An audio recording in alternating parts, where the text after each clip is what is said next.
Warning: some contents may be disturbing. Viewer discretion is advised.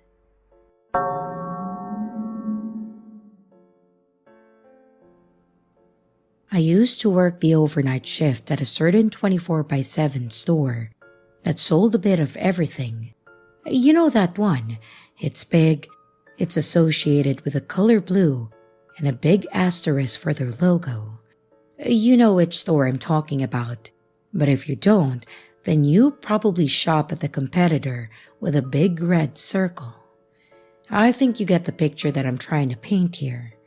Anyways, I worked for the store on the overnight shift for a few years, and I generally hated it. The worst part about working overnights in a department store is the customers.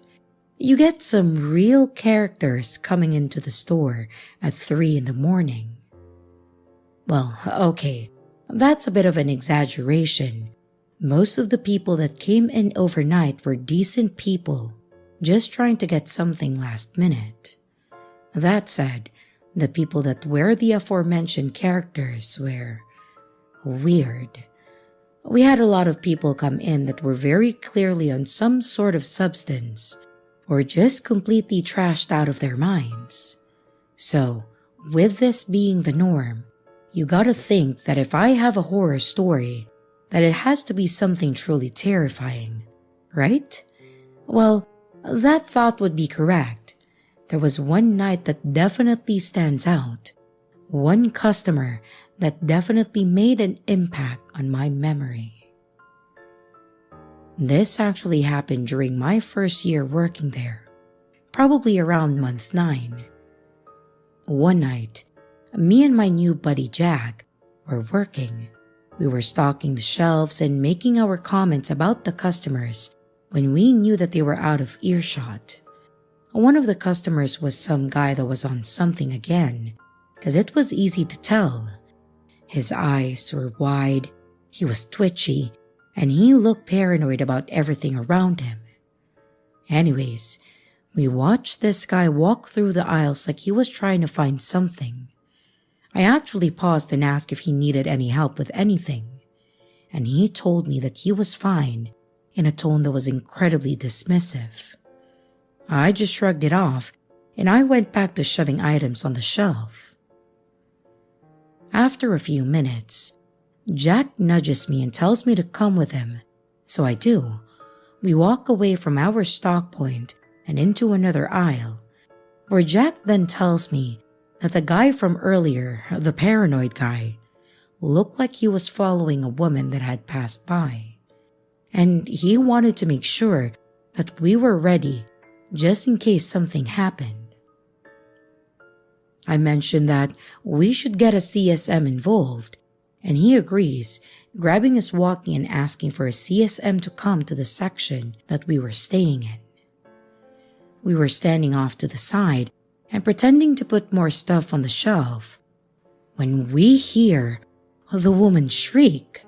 We both turned to see what was going on, and we seriously see this guy walking away from the woman with a baby in his arms. This guy had apparently waited for the woman to not be looking at the cart and then snatched this woman's infant son out of the seat, and he was walking away nonchalant like it was his kid. He wasn't running or making a full-on getaway. He was just walking away from the woman that was screaming at him to give back her child. Obviously, the commotion caught the attention of everyone nearby, which was pretty much just employees. And since Jack and I saw what happened, we went over to block the guy from getting too far.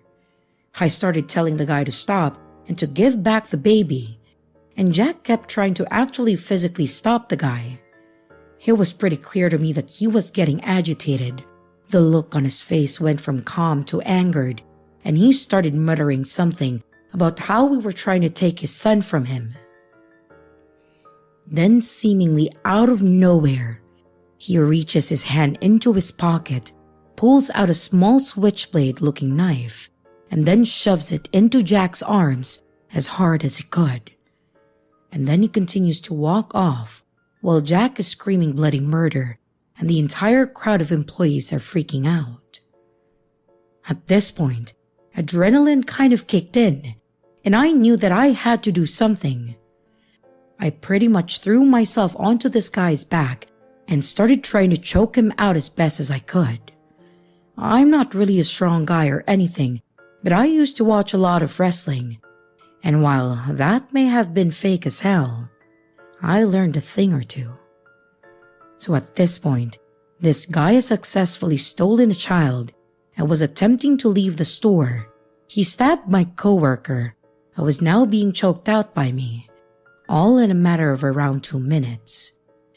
If I were to say that this was the longest 2 or so minutes of my life, it would be an understatement. Thankfully, this story does have a happier ending than some. Once my coworkers saw me trying to take the man down, they stepped in and got the child out of his arms. It took a couple of us to actually get the guy to the ground, yet another side effect of being on certain substances. We got the baby back to the lady, but obviously asked her to stick around for the police.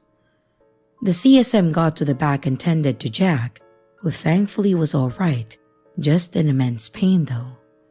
And once the cops got there, I had to give a statement on what happened. I explained the whole situation, and what I told them was backed up with the security camera footage. In the end, he was taken by the police, and she got her baby back, and Jack got some time off work. I was also commended for my bravery, which it wasn't really bravery.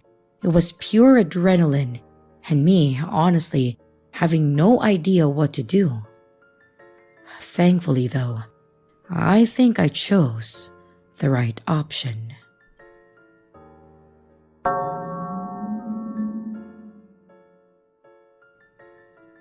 In the early 2000s, I was killing time outside a small concert venue, and it was going to be a while for the band to start. So, I decided to walk around the neighborhood a while and text my friends to see when they were showing up. It wasn't a bad neighborhood, and I didn't feel unsafe walking around. But at night, most things were closed, so there wasn't really anybody else around. As I was walking and looking at my phone, this guy in an SUV, like an Isuzu Rodeo or something, pulled up halfway on the sidewalk right next to me and said something like, "Hey, do you want to ride?" I was slightly startled at first, but I thought that he was harmless. To be fair, I was in my skinny jeans, faux hawk, emo phase, and he might have thought that I looked like a male sex worker.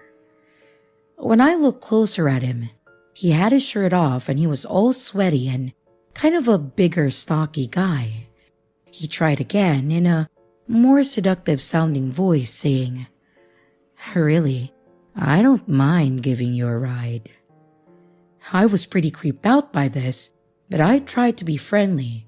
I just kept my distance and said, "Oh, thanks, but I'm good. I'm just waiting for the concert to start." Immediately, his facial expression changed from friendly to extremely angry, and then he peeled out down the street so fast that his vehicle was sort of fishtailing. He could have been an undercover cop trying to bust someone for prostitution, or maybe just a guy trying to find a sexual encounter. It was in a city in Florida where there was a lot of this kind of thing going on, but he gave me serious Jeffrey Dahmer vibes after he got angry and then drove off. I got the feeling that if I got in his car, he would have been taking me somewhere and then put me in his fridge.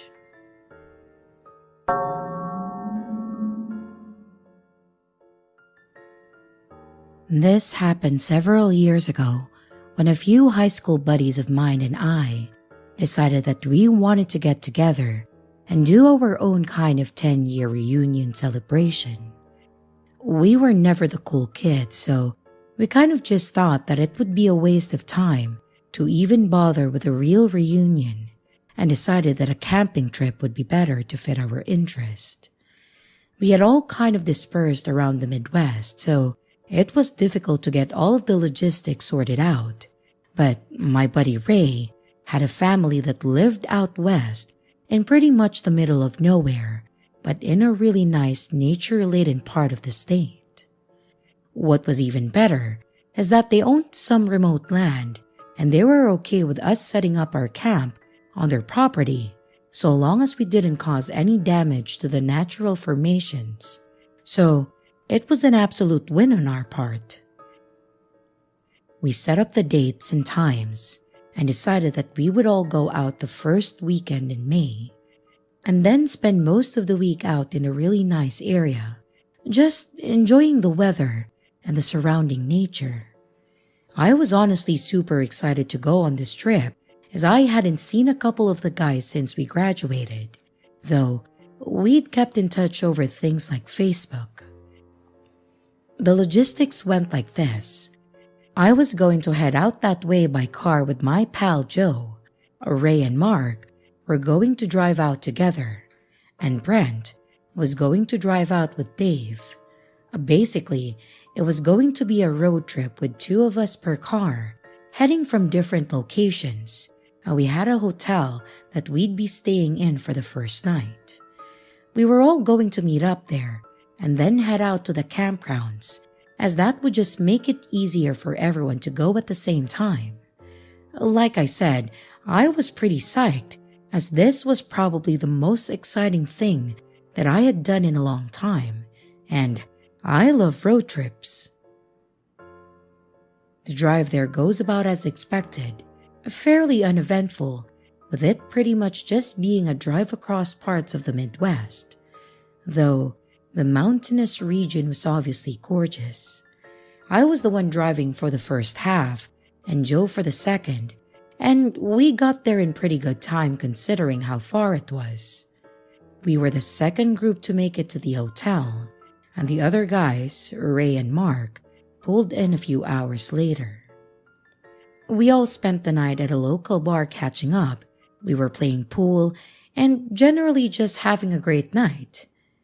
After spending a few hours out and just enjoying ourselves, we opted to go ahead and call it a night and then head back to our hotel rooms. When the morning rolled around, we had our fancy hotel breakfast of just add water, eggs, and microwave bacon, then all headed back onto the road. We followed Ray's car, and after about 45 minutes or so, we ended up in the area that pretty much seemed like the middle of nowhere. He parked and then got out. Joe and I kind of gave him a look like, "Are you sure this is where we're supposed to be?" But he reassured us that he knew the area from when he spent the summer with his aunt as a kid. And in the end, all we could do was trust him. We parked the cars and got all of our camping gear out. We then walked a couple 100 yards away until we had all decided that the spot was perfect, and then we started setting up. After a bit of time, we all got our tents set up, and we decided to set them up with the 6 tents in a semicircle, all facing toward where we had parked the cars.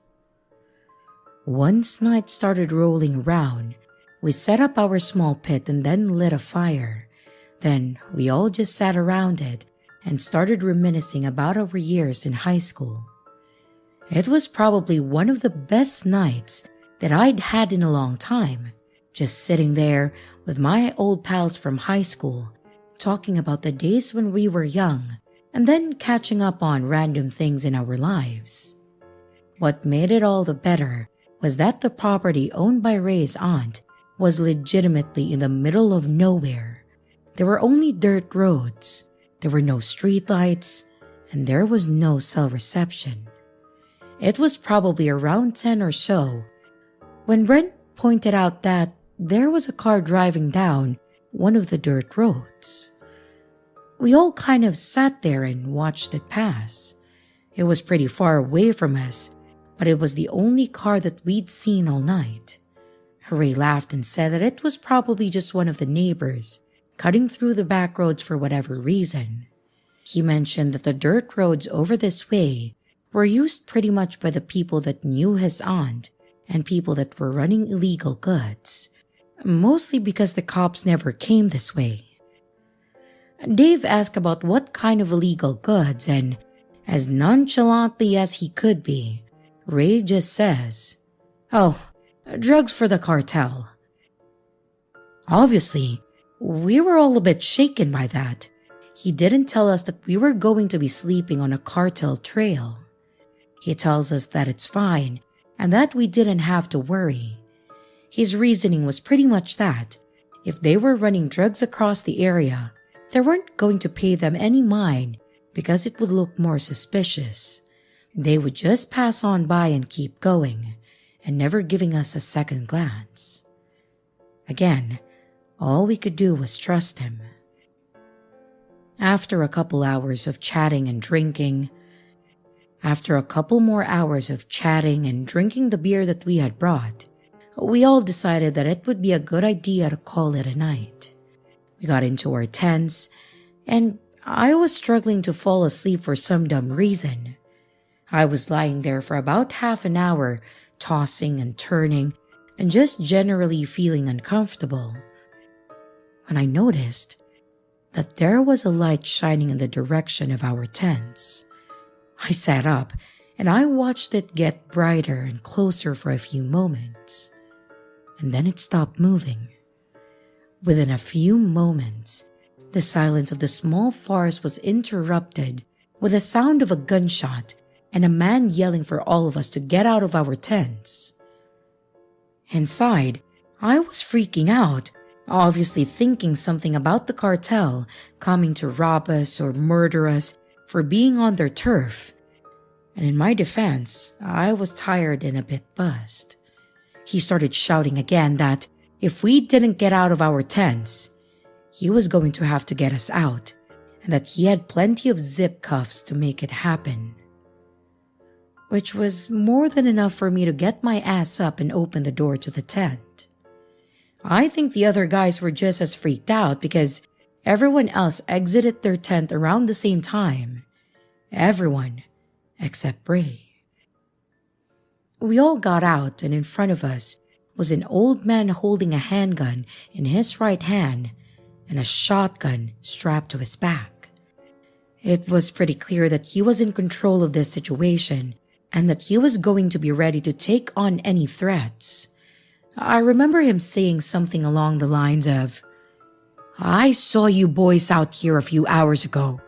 I gave you plenty time to leave. Now we're going to have to do this the hard way," before he unclipped his collection of zip cuffs. All of us were in a mild panic, but apparently I was the only one that thought that we should say something. I said, "Wait, sir, we know who owns this land. We're not here to cause any trouble or anything. If we need to leave, we can find a new place to set up camp or go back to a hotel or something." He paused for a moment and then looked over at me. He then asked me how we knew the owner, and I tried to tell him that she was a family member of one of us, but he was still in his tent. At first, he looked like he didn't believe me, but after I pointed to the only closed tent and said that he was in there, he motioned for me to open the tent and said, "Don't do anything stupid.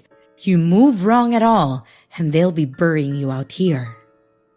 This statement made me all but piss my pants, but I moved over to the tent with my hands up, and I then slowly unzipped it. I tried to wake Ray up by saying, "Ray, get up! There's a crazy dude with a gun out here." Of course, he had more to drink than I did, and he was less than responsive. I whisper-shouted it again, and after a few seconds, he finally opened his eyes. I told him that we needed him outside immediately because we were all about to die. He slowly and groggily sits up, then stands to get out of the tent. And after a few seconds of taking in the scenes, he half-drunkenly says, "Oh, Mr. Carls, what are you doing out here?" the look on the old man's face changed completely. He went from murderous intent to looking like he just saw his own grandson for the first time. He quickly holstered his gun and then stepped forward to give Ray a hug. After the tensions were a bit more settled and we were done having our panic attacks, we learned who this man was. Ray told us that Mr. Carls was his aunt's next door neighbor and had been for as long as they lived there, and apparently, the last time they'd seen each other, Ray was around 12.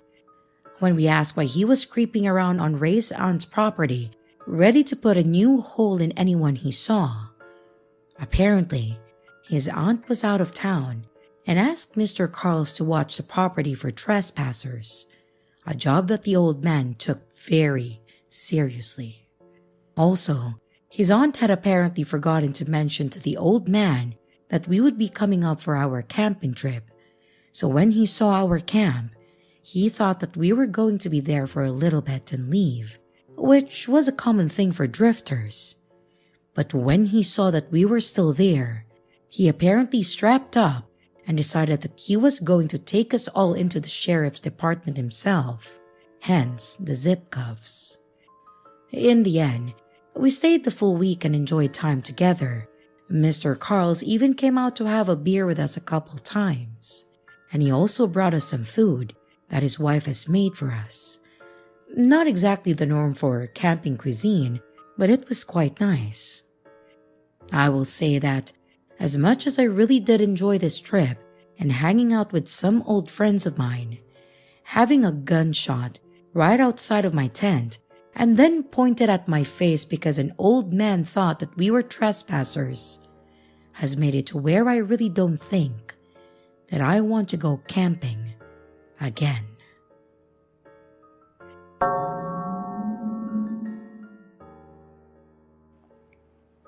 This happened to me while I was still in high school. I lived in a fairly nice neighborhood.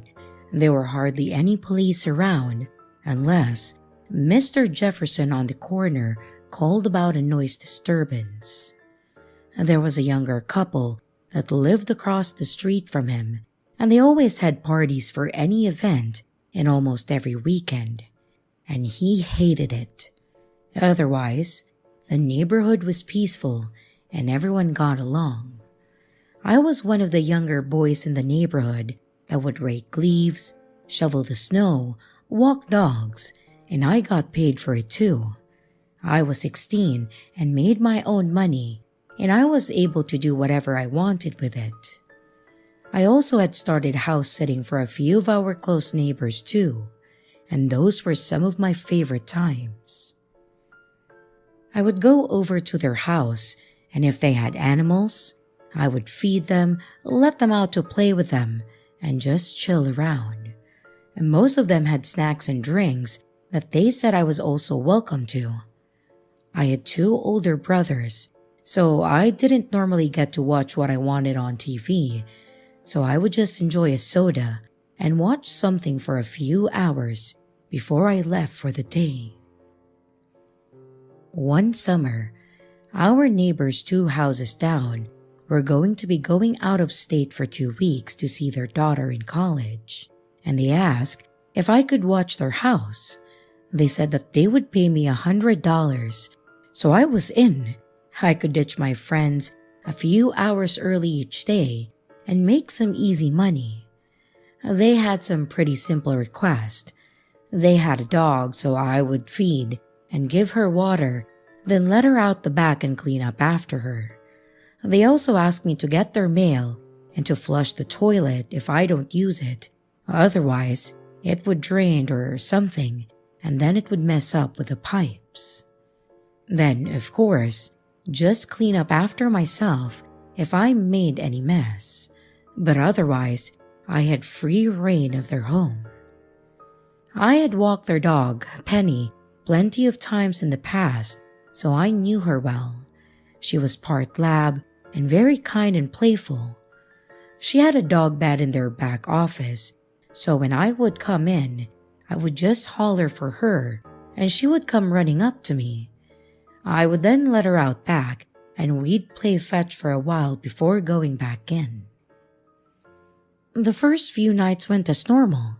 I remember I had gone back over to the neighbor's place for the second time, around 7 or 8 at night, as it was just starting to get dark. My brothers had a few friends over and they were starting to annoy me, so I used the neighbor's place as an excuse to go over there and just get away for a while. I came in, and Penny was already at the door waiting for me. I thought she probably needed out, so I just went to open the door, but she didn't move. She sat in the kitchen and just stared at me. So I just shut the door. I gave her a treat and I went to the office to play a game on their computer just to kill some time. Usually Penny would come back to the room and sit on her bed, but I noticed that she never followed me. I went to see where she was when I noticed her on her back legs trying to look out the window to the back door. I tried opening the door again to let her out, and she just stood there with her tail down, looking out back and then at me. I was kind of annoyed, most likely due to my brothers, but this added to it, so I just shut the door and I tried to push her away from the door. She again would not move. She just fell over and just laid on the floor in front of the door. As I was becoming more irritated, I just gave up and I decided to take a shower to chill out some. While I was in there, I started hearing their home phone ring. Sometimes they would call if I was there to check in or leave a message on their machine for me in case they forgot to ask me to do something. Not thinking much of it, I just made a mental note to check the messages when I got out. While I was drying off, it dawned on me that it only rang like 3 or 4 times, so maybe it was a wrong number. But then I started hearing Penny barking. I got dressed and I went out to see what she was barking at, and I noticed that she was again staring out the window. I went to open the door again when the phone started ringing, so I went and picked it up and it was Mary Ann, the wife that lived there. She started asking me all these questions like if I had a friend over there with me or how long I had been there. I was trying to answer her all the while, trying to get Penny to stop barking, when Mary Ann noticed this as well and asked her what she was barking at. I tried explaining that she had just been staring out and barking at the back window. I then heard her to tell Martin in the background to call 911. That's when she told me that she just called and someone else had answered the phone. She said it sounded like an older guy trying to sound younger like me. She asked who he was and where I was. Thinking that I had brought a friend over when the guy hung up on them. I certainly didn't bring anyone over with me, so she told me to take Penny out the front door and wait out front and stay on the phone with her. At this point, I was freaking out. I was alone, or so I thought.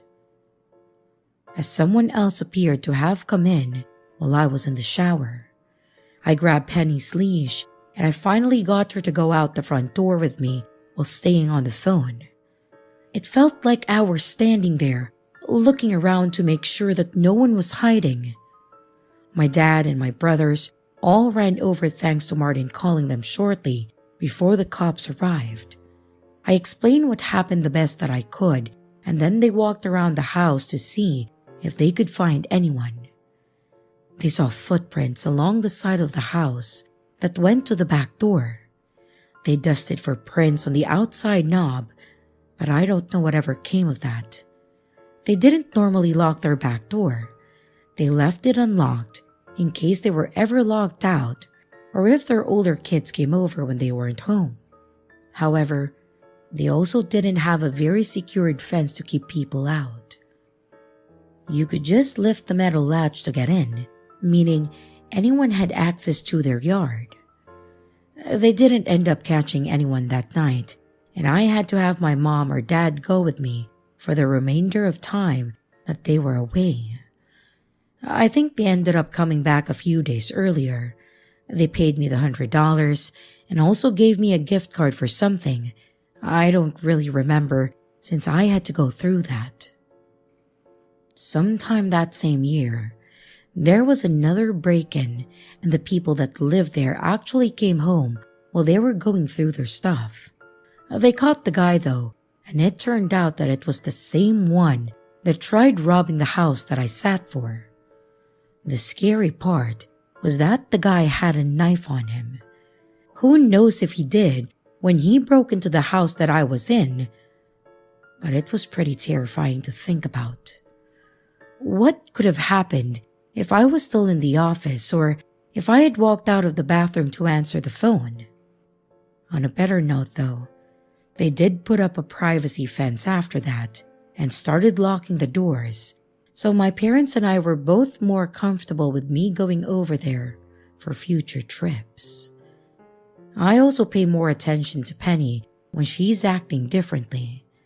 I think she was trying to tell me that there was someone out there that shouldn't be. So, always lock your doors and trust the dog's instincts.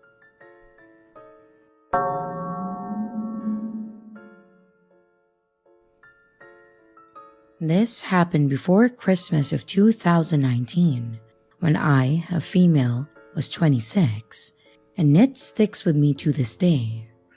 I've thought about sharing this many times before, but I was never sure if it was scary enough, so I guess you have to decide that. My then boyfriend, now husband, and I decided to meet for dinner at a Christmas market here in Switzerland. He would pick up our dog from doggy daycare, and I would get there after work. Some things that are good to know, at that point, we'd had our dog for about a year now. He's called Bean. He's a medium-sized dog, and before he came to Switzerland, he was a street dog in Italy. He was about 2.5 years old at that time, and he loved and still loves to get all the attention that he can get. Also, Christmas markets are incredibly busy here, especially after work. People will meet there with their friends to eat dinner and drink mulled wine. When we got to this Christmas market, we realized that it was way busy to walk through with the dog, so I sent my boyfriend off to get my favorite street food. And I waited at the edge of the market with Bean. Bean likes to greet everyone who looks at him, and by that point, I had gotten used to talking with the strangers because my dog wanted to meet them. So I wasn't too concerned at first when a dude came up to me. Full transparency, I don't remember word for word what he said. I'm not even sure what language this happened in. But I do remember that Bean happily greeted this guy. He was trying to stand up against him and also licking his hands. The guy asked for his name and what breed he is, and I told him that Bean is a pincher mix. That's when the situation started to turn. This man insisted that he must be a Basenji, and that how could I say that he's a pincher? All of a sudden, he switched. There was no better word to explain it. He grabbed Bean's leash and said, "I'll go now," and just tried to walk off with my dog. Thankfully, I had a firm grip on his leash. I was incredibly confused and flustered and just stammered that he can't take my dog. He got increasingly more angry with every second that I didn't let go of the leash. I loudly told him to leave me alone, and Bean started to bark at the man. I have never seen Bean this angry and scared at the same time, and thankfully, the man let go of the leash and slipped into the crowd. I was left standing there, a dumbfounded mess with a mess of a dog. Bean was barking and shaking, so I knelt down to calm him. I was holding him and I was talking to him. My boyfriend was still somewhere in the crowd waiting for our food. And after a while, a woman walked up to me and told me not to put my heel to the floor, as she'd just seen someone put a firecracker there. I don't know the name for this type of firecracker. They were small, like 1/4 of an inch, and usually thrown at the floor to make a little boom sound on impact. Someone had put them under the heel of my shoe, so it would explode when I put my heel down to get up. Now, I don't know what's worse. Was it the same guy that tried to steal Bean, or was it someone else who saw a distressed dog and thought, "Wow, let's scare that dog a bit more"? I think the worst thing for me was that apart from that woman who warned me, no one helped me when I was harassed by a weird guy, even though I loudly told him to go away. There were other people standing very close just watching. Bean was the one who scared off the guy in the end. Thankfully, the events of that evening had no lasting impact on Bean. He still loves to greet strangers. I still remember it, and I don't think that I will ever forget.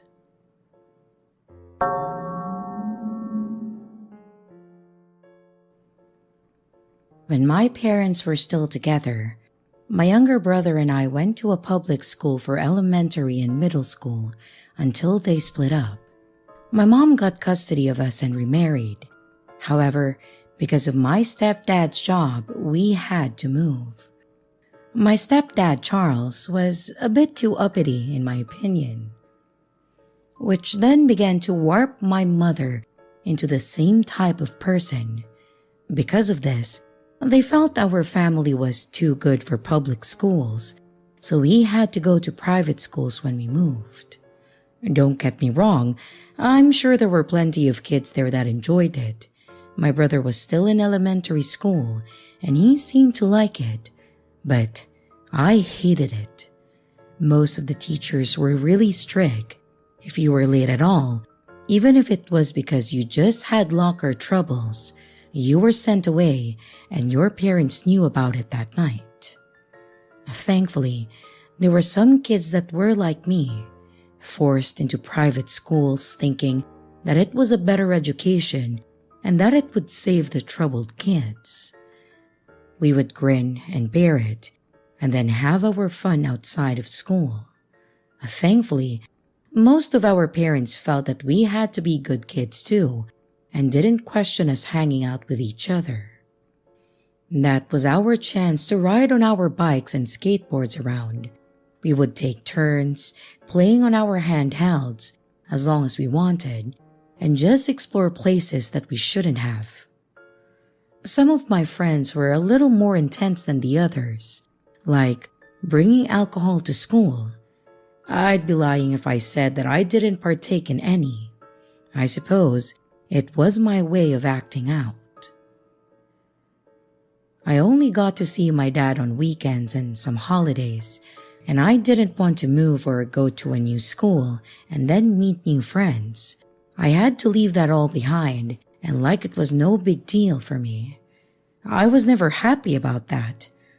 So, after school games, we would hang out and enjoy some party time, free of adults. Just to explain a little bit as to where we would hang out, our school was pretty secluded.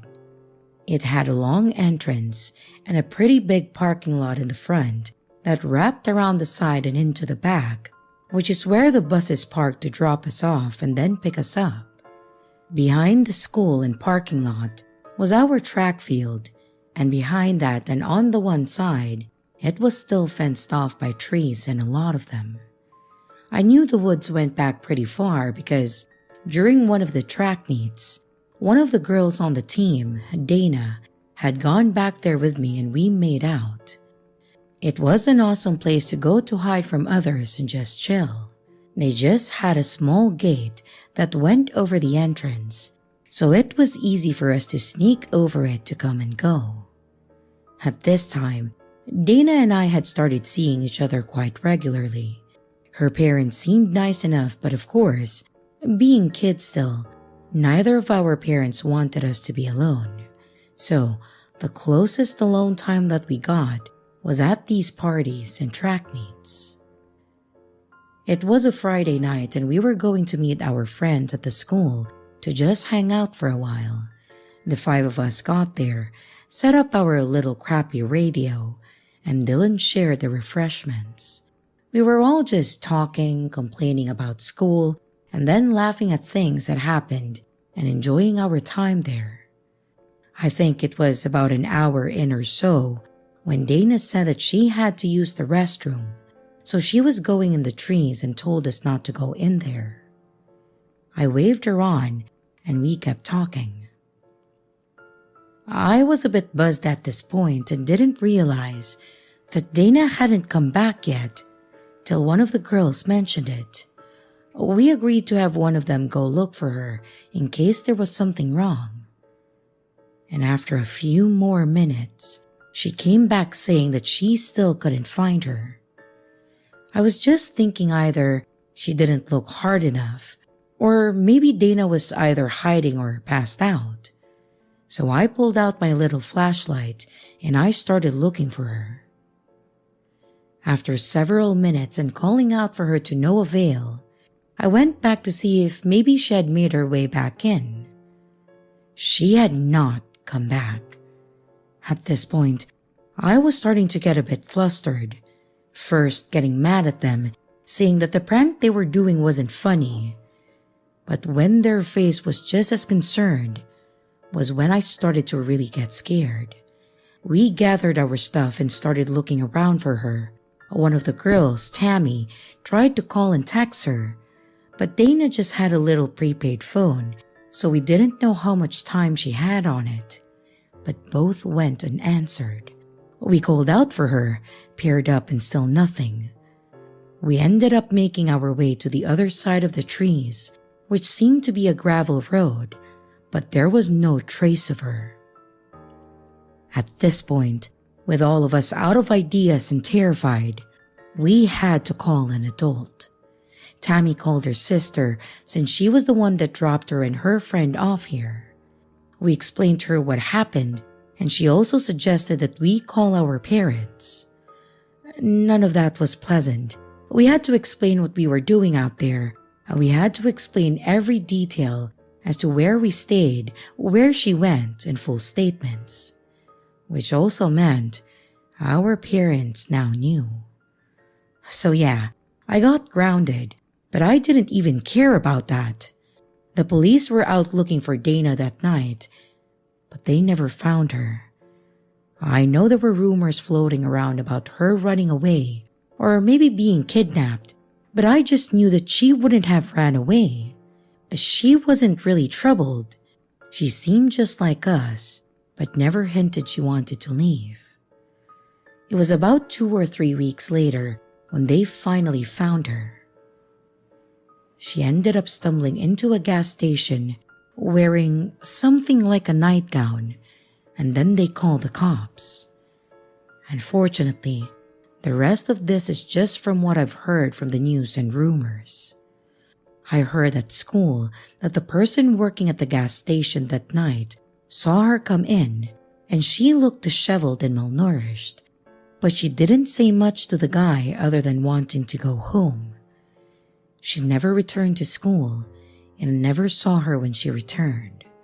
I asked my parents if they would take me to see her, and they were hesitant at first, but surprisingly, my mom said that she would ask if she could have company. Unfortunately, as I was told when I got older, her parents wanted nothing to do with us, thinking that I may have had something to do with it. I guess the cops didn't though, because I was never brought back for another statement or anything. Or maybe that was Dana reaffirming our innocence. Apparently, she didn't talk about it for a while though. I wouldn't learn what had really happened until I saw it on the news. I started putting the pieces together based on the questioning that some of us students were getting with the police and other teachers at school. It was them basically looking for a person in the questioning of her abduction. The person in question was one of our substitute teachers. School definitely felt different, and even among the teachers, but I didn't realize that may have had something to do with it. He did end up getting caught, sickeningly, him and his wife both. It was stated that Dana was pretty close to them, as she had started dog sitting for them and got to know the couple. That night, he was driving by and apparently Dana had made her way through the trees and he stopped her, and then he put her in his car. He then took her home and they kept her there that whole time. She managed to sneak out at some point and just took off to find help. I felt awful, and at times, I still do, thinking that I could have prevented all of this, but I've gone through counseling since to try and help. I've also since graduated from a different school, of course, but I still have not had any contact with her. I just hope that she's been able to move on and live a happy life since.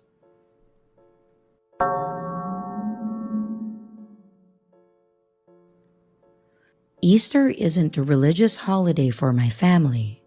My family tend to give each other a chocolate egg and just hang around the house doing nothing to celebrate it, especially as the younger kids got older and became teenagers.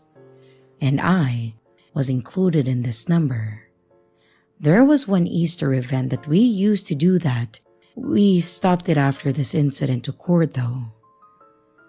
The adults in the family would wake up really early or stay up really late drinking, depending on the night, to hide Easter eggs around the garden. We'd all get tiny baskets to carry and stash our eggs in. My family would go all out. We would invite cousins or friends over to take part in the event, and I absolutely loved it. There would be tiny eggs, big eggs, and it was the envy of all the local kids. I also need to add that I don't have a small backyard by any means. I live on a quarter of an acre block, and yes, the Easter egg hunt takes place on it, so we are out there for a long time. There are a lot of trees and shrubs to hide in, and this is important for later on. Like the rest of the kids, I grabbed my basket and then sped off in the hunt of sweet, sweet chocolate. I may have pushed past my younger brothers, and I'm not the first to deny that it's survival of the fittest when it comes to getting the chocolate goodness. At the end of the driveway, I saw a boring-looking man holding a bunch of Easter eggs. He was hiding behind one of the trees talking to himself and laughing. I'd love to say there was something really off about him, but he just looked so average, almost non-threatening. He didn't notice me at first. I was going to call out for the adults in the family that someone had stolen our eggs. But then he noticed me. He told me that he had even more chocolate like this in his car. And I know my reaction is weird, but I just laughed at him. This was one of the weird style of pranks members of my family would play on each other. I know, we all have a sick sense of humor. But he looked angry that I laughed at him, and that only made it more funny. Again, we have a strange sense of humor. He told me to hurry up and come with him. I told him no, and to give me back the chocolate that he stole. He argued with me, and he was getting really angry, like he had to be somewhere in a hurry, and wanted me to come along with him. Not a chance. Some of the younger kiddos heard what was happening and came to see what the fuss was all about. It was only when he asked them and tried to grab one of their arms that I knew something was up. I screamed and made as much noise as possible. He tried to tell me to shut up. He offered me money, then he threatened me and tried to drag me away by the arm. I struggled to get away. He held me so hard that he left marks on my arm, and the rest of my family managed to chase him off. Fortunately, no one got seriously hurt. Now, the outcome of what happened? Well, the police never found the guy. They took statements and the community was warned about him. No idea who he was and haven't seen him since that day. But the rumor around town is that he tortured small animals as a child and was now moving on to human prey. That was seen stealing random items of clothing and trying to spy on women while they changed. It was typical small town gossip that may or may not be true. But either way, no one saw him again. The unfortunate outcome is that now we don't do the Easter egg hunt and we're just given our chocolate eggs. I miss how it used to be something fun that we all did and how one creep managed to change something special. I hate how it ruined a family tradition for us, but better that than one of the kids being grabbed. I worry about what could have happened if one of the more gullible kids came, and I dread to think what that absolute creep's intentions were. The last thing I remembered from it is seeing some chocolate eggs all stepped on and mashed up on the grass. I don't really eat chocolate anymore.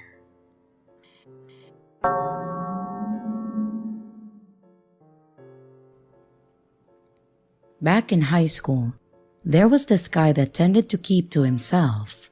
I'll call him Jeff. Jeff was a loner type. He talked to a few of the goths and a few people from the football team, but it was typically in passing or during lunch.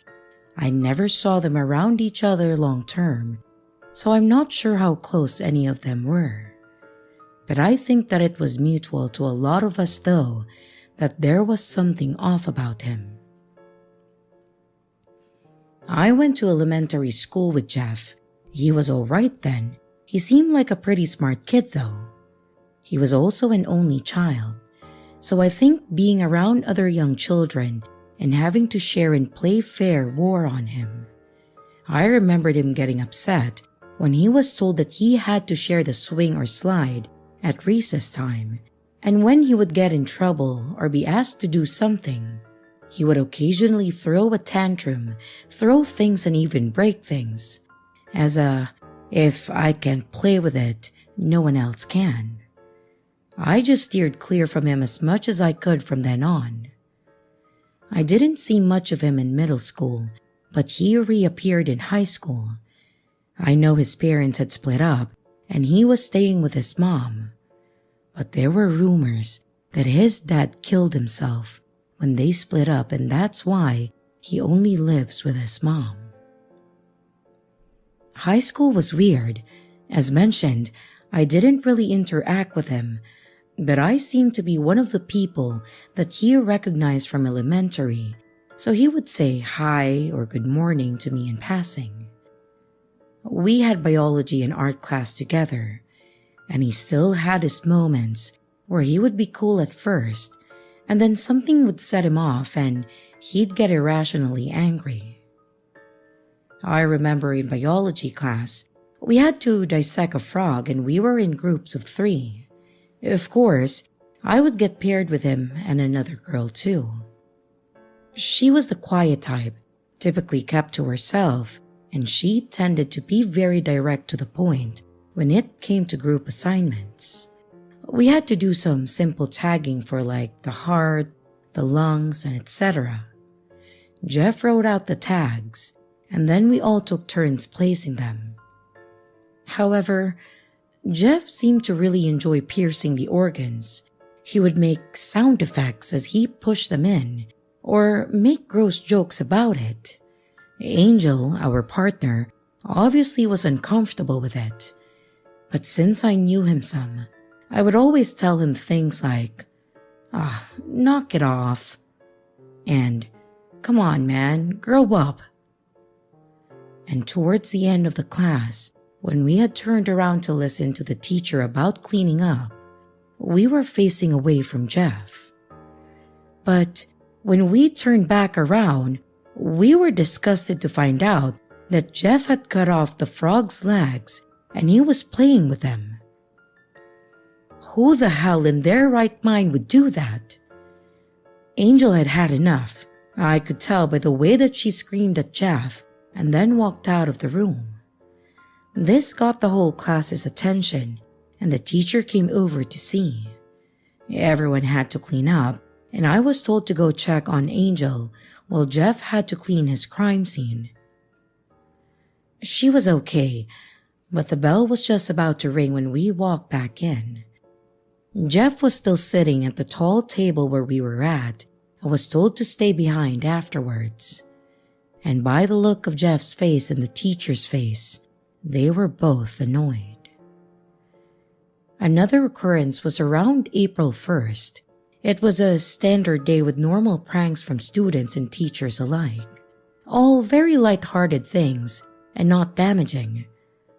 But during that week, there was this bad smell growing. At first, we thought it was possibly the sewage. We saw some maintenance people in the restrooms, so we thought something broke. But when they left and the smell didn't go away for another day or so, we had a feeling that it wasn't that. The stench grew worse, and people started making rumors about it smelling like something died. They had to check all of the biology and anatomy classes to make sure that there wasn't something that wasn't stored properly. Class was actually called off one Friday so they could investigate it further. We found out about it when we came back because we were told about it in each class, so I heard the story 8 times. Somehow, there were several dead rabbits found in the intake vents throughout the school, so they had to remove them. They used cameras to make sure that they got everything. They cleaned and aired it out to finally get the smell out. So in each class, we were asked if we knew anything about it and to tell any of the staff if we did. At first, we were all confused and disgusted, but of course, I had biology for my second hour, and Jeff thought that it was hilarious. He made little smirks and comments about it, and my guess is that he had to have done it or had a part in it. Not to mention, the vents they were put in were in the boys' restrooms, not even the girls. So I'm pretty sure that he ended up being punished for it. I don't know if he admitted it or if they had proof somehow, but he was out of school for a bit shortly after that. One of the last horrifying memories that I have with him was in art class. One thing he had going for him was that he was a fantastic artist. With just about every medium, he nailed it. He was good with acrylics, charcoal, and even with things like paper mache. However, a lot of his work was dark or displayed nudity.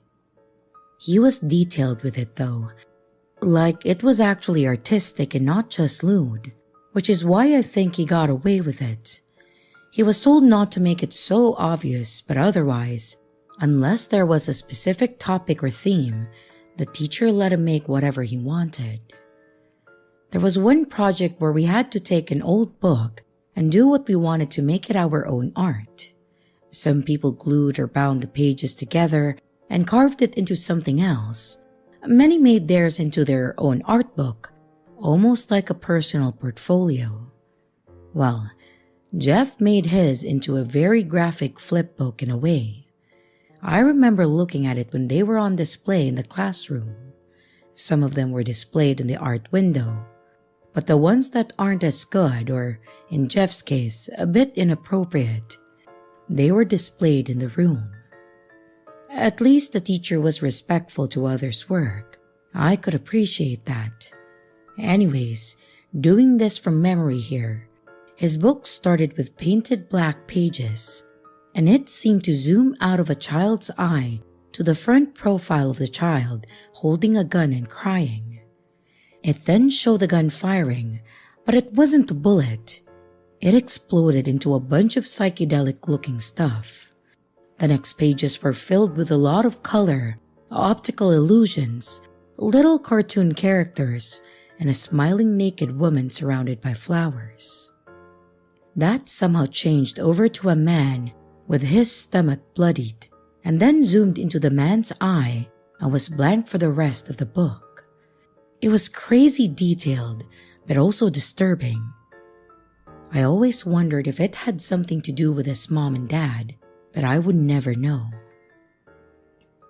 That was the horrifying part. I just wanted to share the book because it was so crazy. One of the other projects that we would have was for the final. We had to create something that combined at least 4 mediums or styles that we learned. We had about 2 to 3 weeks to do it. The first few days while everyone worked, Jeff just sat there with a blank paper and pencils. Usually he was quick to work in art, so to see him sitting there empty with nothing, even scribbles, was kind of odd. On the last week we had left, he was still sitting there, but this time he had a glue, scissors, and a canvas. The teacher had asked him if he needed any help or inspiration, and he didn't take his eyes off the table and just said no. I sat across from him, so I looked over occasionally and I saw that he had grabbed the scissors. I started getting a bad feeling about this. I got up to pretend to go get paint since it was close to the door, and I stopped to talk to someone else that was standing nearby.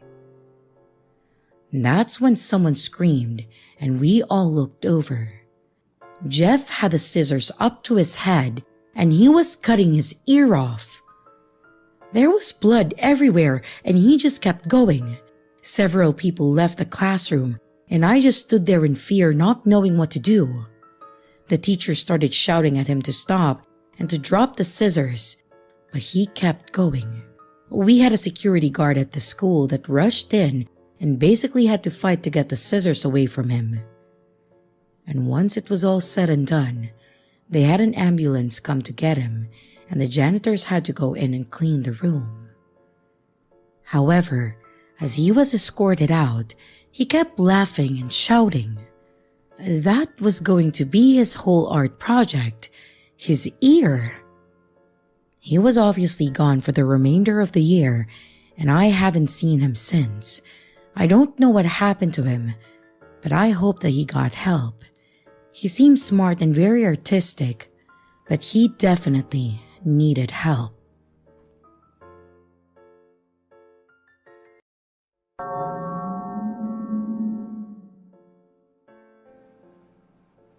My wife and I have been married since the middle of 2005. I know this because this story took place during our honeymoon, which was in July of that same year.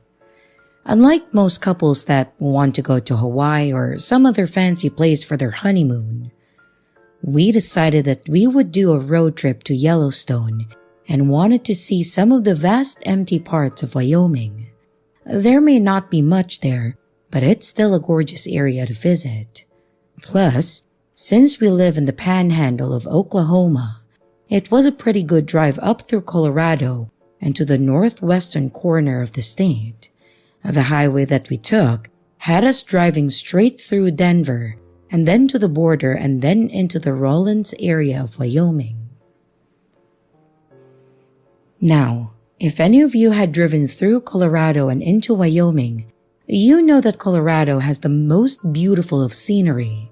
And while Wyoming is also absolutely gorgeous, there is damn near nothing anywhere. You end up on the highway, and you drive and drive and drive, and you just keep going until you hit the next established area. There is the occasional rest stop, the gas station, and then a few areas where you'll see houses. But for the most part, there's just nothing there, making it the epitome of middle of nowhere. A lot of the trip from Rawlins and northwest of there's practically nothing to see until you start hitting the open areas of the forest. The situation that I'm wanting to tell about actually happened outside of the National Forest area in a part of Wyoming where there was nothing but a Highway 287 to be exact. We were driving, making good time on our way out to Yellowstone as mentioned, when something caught my wife's eye. I was paying attention to the road, and she nudged me and asked if I saw something burning up ahead. I did, but I assumed that it was just a controlled brush fire and that they were burning off dead grass by the side of the highway. My wife then basically told me that that wasn't likely the case, as there were no firefighters stationed nearby, and they typically don't do controlled burns on small sections like that. She then mentioned that I should stop and we should put it out. Her thought was that someone may have thrown a cigarette out the window and the brush had slowly caught fire. It made sense to me, honestly, and I have a small fire extinguisher in my car at all times, so I agreed with her. I slowed the car down and I pulled over to the side of the road and a little bit behind the fire. I then unloaded the fire extinguisher from its holster in the back. She then gets out and asks me if she should call the fire department to at least let them know it happened and that we put it out. I told her that that was a good idea. That way, they didn't drive by and think that we were the ones burning stuff. But as we approached, things got a little weird and pretty fast. The closer I got, the more I noticed about this seemingly innocuous fire. First thing I noticed about it was that it wasn't burning in a random spot. The fire was built. I could see the area where it was lit and had been cut out, and that there was no grass around the ring of rocks that the person had put together. Whoever put this small pit together knew what they were doing. And the second thing I noticed was that the fire wasn't just burning sticks. It looked like there was something else in the little fire pit. I pulled the ring and all that, and I swept the fire out. And once I was sure that things were no longer burning, I walked up to the pile of debris, and I was 100% right. Whoever started this little fire, they weren't just burning sticks, but what they were burning makes this 1,000,000 times more confusing, and honestly, just as creepy. As I was sifting through the burned items, I noticed that a lot of what was in the fire was soft and fluffy, and I figured out that there were several stuffed animals that were in the burn pile. I remember there being a teddy bear, a small horse, and just several stuffed animals that would have made any child's collection. Under all the stuffed animals, there was a small pile of what appeared to be a little girl's clothing, and I mean all kinds of clothing. This fire was built by someone out there to burn a small collection of children's items, and honestly, that was probably the freakiest thing that I have ever encountered out on the road. We obviously called 911 and we let them know about what we found. My thought process on that was that it could be evidence in a case and that they likely needed to process what was in the pile just in case. On top of that, I didn't want them coming to find us if they found it later and investigated it. The highway patrol showed up, and they took our statements and pictures and did all the basic runs of our information and then let us leave after when he was satisfied that we had nothing to do with it. Obviously, I had no idea what all of that was, and I don't want to know, like at all. I can say that I have never seen anything like that again in any fires along the road or anything. But yeah, so that happened, and it's something that kind of haunts my nightmares at this point.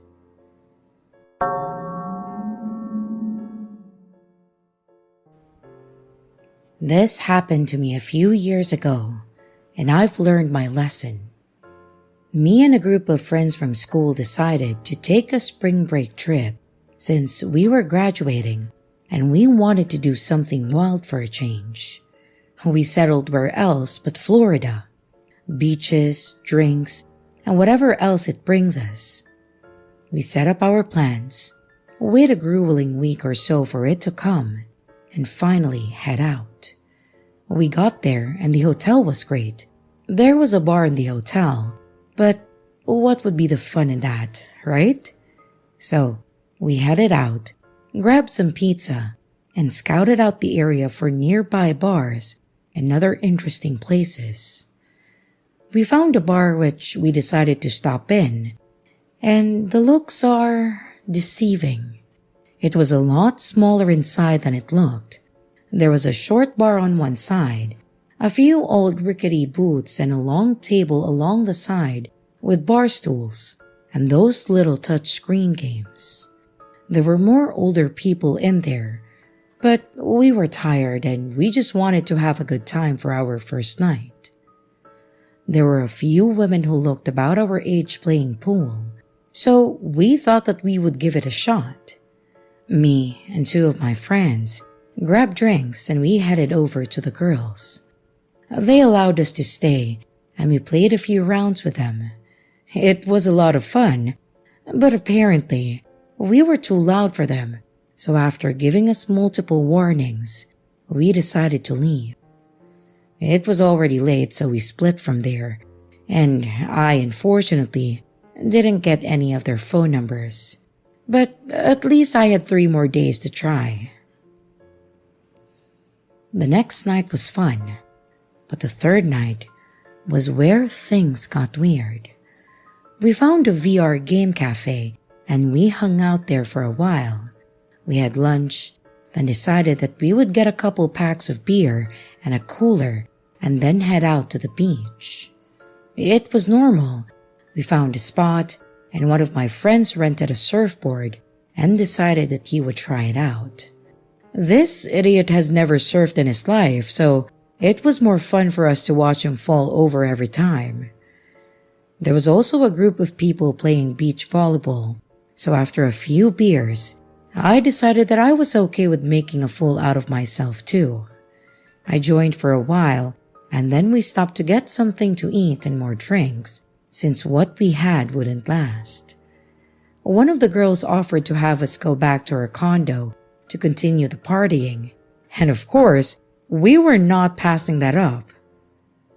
When we got there were already a few people. That was a blast from what I remember. I know we had more shots, games, lots of stupid dares, but that's about all I remember from that night. The next morning, I woke up under a tree in a parking lot of a thrift store.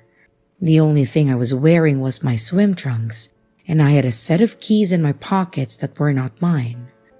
My scalp also seemed really irritated, and that's when I realized that my hair had been colored blue. It was coming off on my hand, so I figured that it was the spray stuff, but I still don't remember any of that happening. I tried to look around and place myself, but I didn't recognize any of the buildings or street names. It doesn't help that I'm not from Florida either. So yes, I was a little concerned. The thrift store wasn't open, it seemed, so I walked across the street to a gas station to see if they could help me, or at least tell me where the hell I was. The lady at the register really looked annoyed, like she must be used to this kind of thing, honestly, but she was nicer than I expected.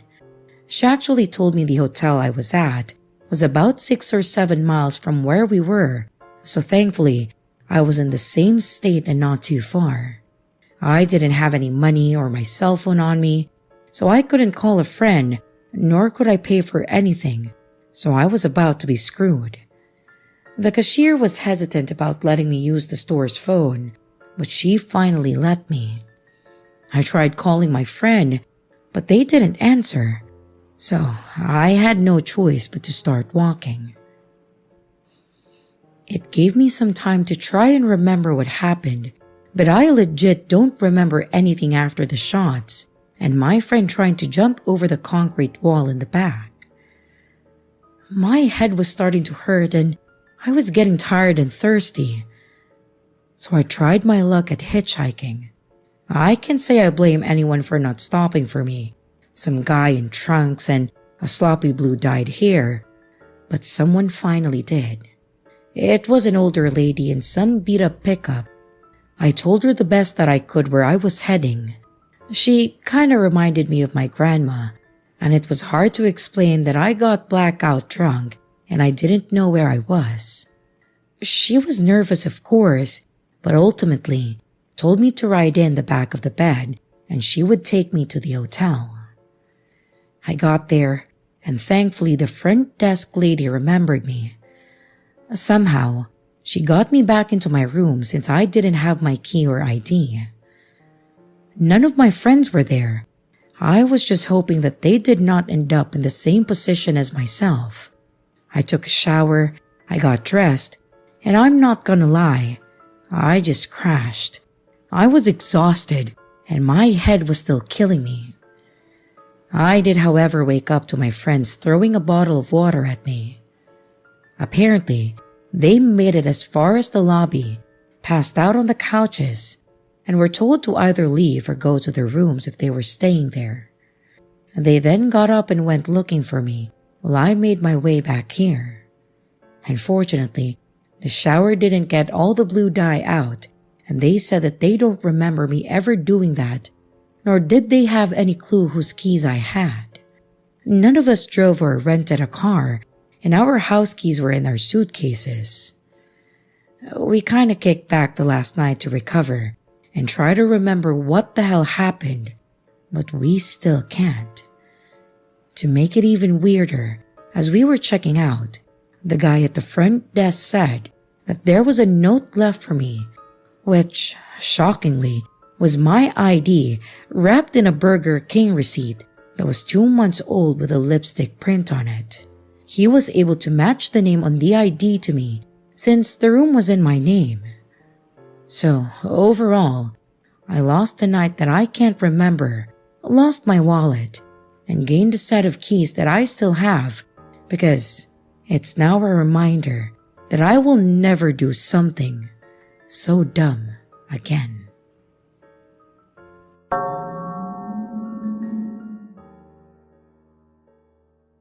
About 2 years ago, I lived in an old house outside of city limits in western Alabama.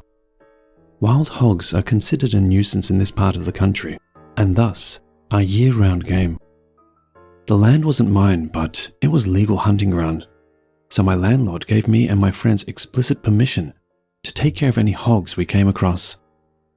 So a lot of the time, especially during the winter when this encounter took place, I was posted up on my back porch with a cigar and a gun, either by myself or with company.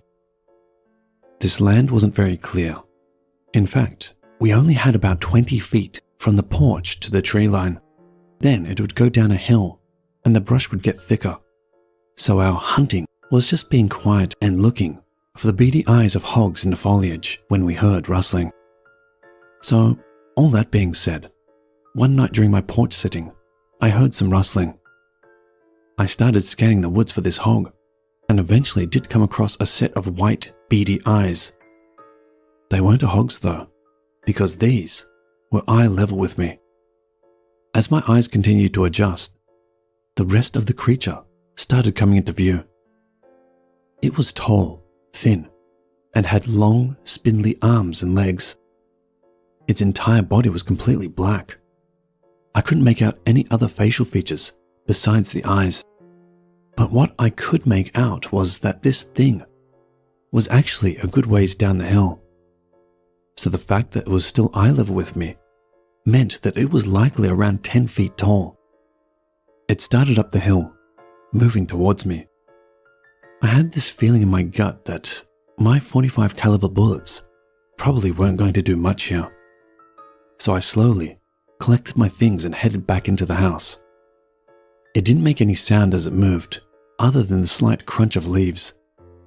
As it climbed the hill, it somewhat stopped at the tree line. It then turned and walked along the edge of it. It bobbed and lurched a bit as it walked, kind of how some large birds bob their heads as they move. That was the most terrified I had been in a long while. But this wasn't the only encounter. My hunting buddies and I all saw it several times, walking through the trees a good bit away from the house, sometimes turning to look at us. My roommate, that moved in later that same year, once walked outside and saw it right up against the porch, looking right down at her. It never tried to attack anyone, or even acted aggressively, so we eventually stopped being as scared, though still very cautious, and started calling him Big Boy. I've told a couple other friends about this. One of them said the description and behavior matched something called a California Dark Watcher. I did my research, and as much as this creature matches up, this was on the opposite end of the continent. I'm still not 100% sure what it was that I saw, but I'm 100% sure I saw it. Multiple people did. Update. Just spoke to my old roommate that saw it close up. She said that it was more eerie than downright scary. It looked at her like it was curious, tilting its head to the side like a dog when you're holding something at once.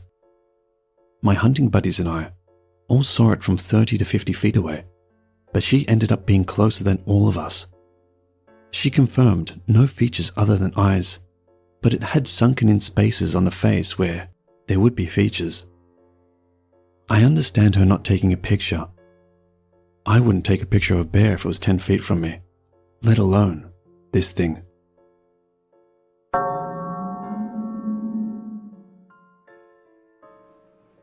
I grew up in a very busy family.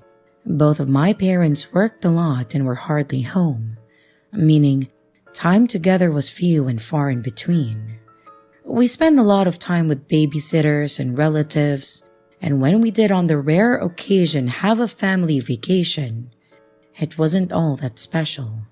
It was typically a hotel with a pool that me and my siblings would play in, and maybe one of my parents while the other one was working in the room. I bring this up because my now wife, girlfriend at that time, had a completely different family. They always had time together, including weekly dinners, get-togethers, and also vacations. They started inviting me on vacation with them, and it was always a blast. Resorts, staying at their condo in South Carolina, all kinds of memories. One thing that my wife loved to do was go camping with her father. She said they usually went to the same campground, but always went as far back as they could, and then deeper into the woods, so that way there were less people around to bother them.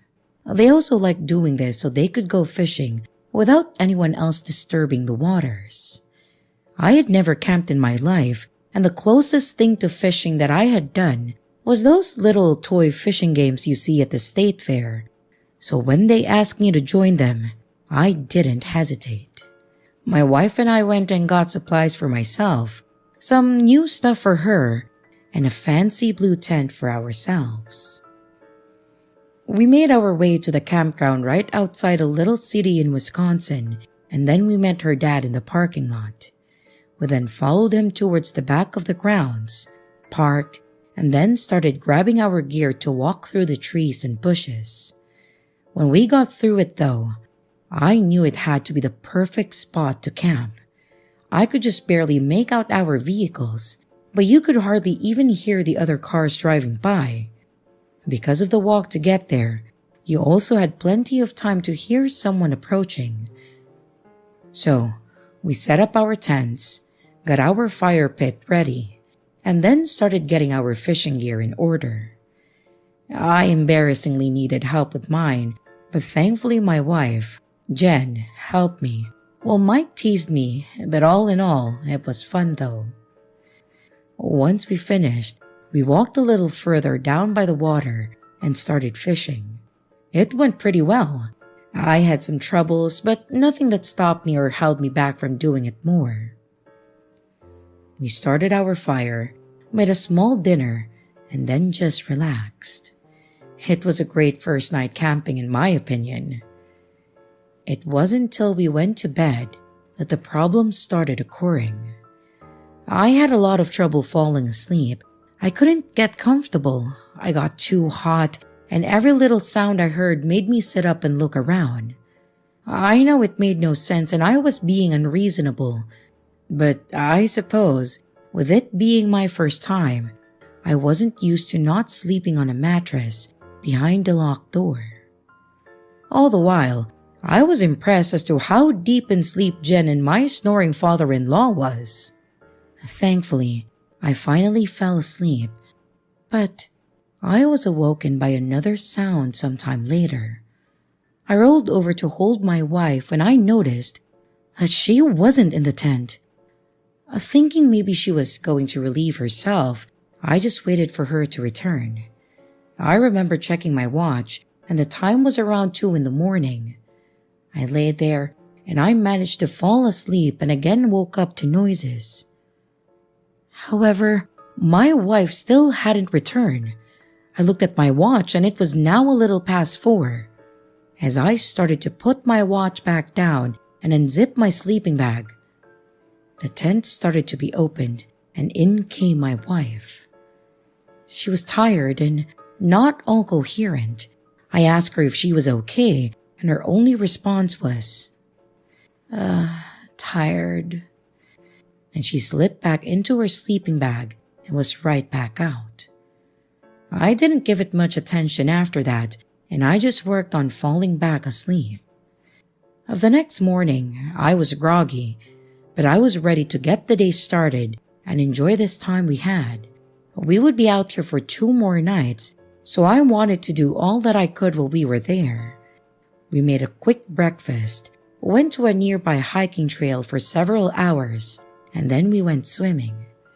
From there, we took showers in the rooms that they had set up nearby, and then headed back to our spot to fish some more. I did better this time around, and with all we did, I was hopeful that I would crash that night. And I did. I was out pretty quickly, but I woke up when I had to use the restroom. As I rolled over, I noticed Jen wasn't in the tent again. I checked my watch, and it was around 2 a.m. again. I thought it was just a coincidence, but I sat up, waiting for her to get back so I could go out there. When she didn't return for several minutes, and with it getting harder for me to hold it, I finally just got up and went out. I grabbed a flashlight, walked straight from the entrance to our tent and then through the trees, a little ways over, and took care of my business. As I was walking back, I was trying to look to see if I could find Jen. I saw our tent, our fire to the right, and then Mike's tent on the other side, facing the opposite way of ours. But there was no Jen. I started walking around the pit to see if she was over by her dad's tent, when I noticed a light coming from the ground facing away from the tent. I started approaching the light, which already had me panicking as it was towards the dense trees, so it made it look like there were a lot of people standing there. After reasoning with myself that they were just trees, and that's when I noticed that they weren't all trees. Jen was standing there, tall, not moving, looking slightly up towards a tree. I picked up her flashlight and I asked if she was okay. No response. I walked in front of her and I noticed that her eyes were wide open, staring into this tree. I looked up into the tree to see if I could see anything, but there was nothing there. I then looked back at her, put my hand on her shoulder and said her name. She didn't respond. It was weird, and I didn't know what to do, so I just told her that I was heading back to the tent, and then I walked away, looking back at her every few steps. She never moved, never said anything, and her stare didn't break. I went back to the tent and I fell asleep. I didn't know how long it had been at first, but I woke up to her coming back in. I checked the time and again, it was 4 a.m. I asked her again if she was okay, since she had been out there for a few hours. And again, the only response that I got was tired, and then she fell asleep.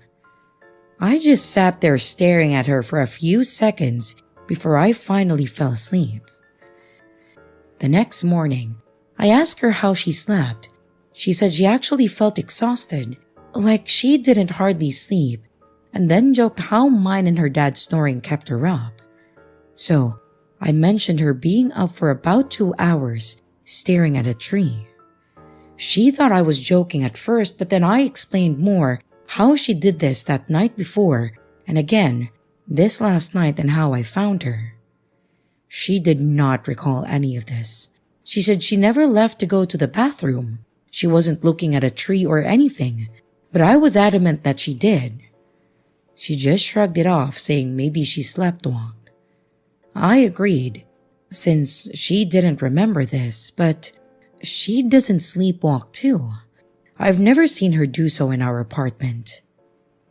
But not wanting to dwell on it, we enjoyed our last day there, doing stuff around the campsite, and then visiting a few places that Mike wanted to go to. Night came, and I readied myself for bed. This time though, I would try to stay up to catch Jen leaving the tent. We went to bed. I laid in bed for a bit, and after she fell asleep, I pulled out my book that I had brought to read. It did help for a bit, but I couldn't hold my eyes open much longer, and I just started drifting off. However, I woke up to hear the tent being zipped up. I looked at the clock and it was 1:58 a.m. I got out. I watched her as she walked through those trees again, no shoes on, and holding just a flashlight. When she got to that same tree, she dropped the flashlight and just stared up at it. So I again approached her, saw the blank look at her face staring up at this tree, and I walked all around this tree to see if I could see anything at all.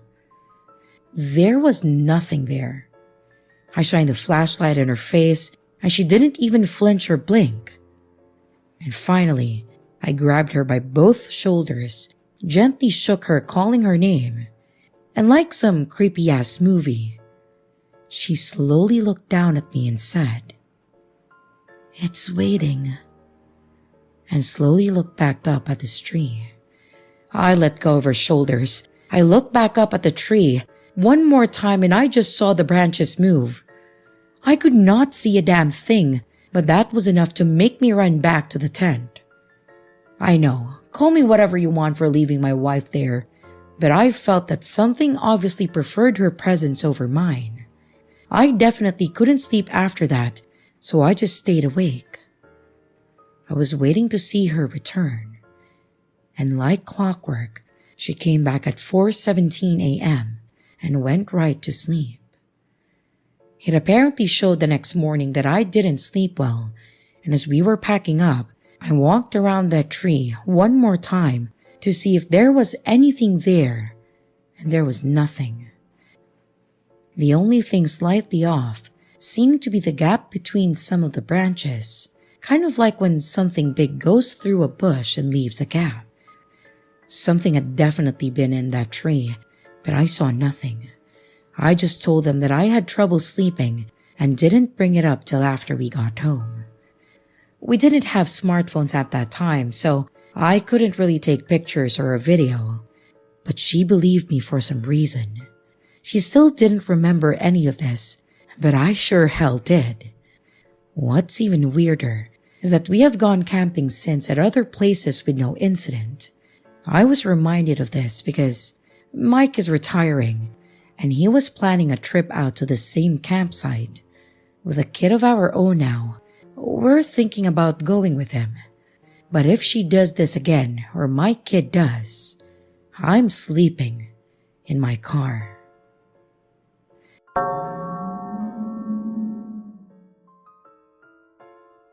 "5 years ago, I was transferred from Saitama to Atami due to a change in the company that I worked at. Well, due to the change in management, the workload was massive and we were severely understaffed. So, after the first week of work in my new city, one of my coworkers decided that we should all go out and get drinks to celebrate surviving our first week. We had a good time drinking and complaining about the new changes to the company. and at around 1 a.m., we had all decided to go our separate ways.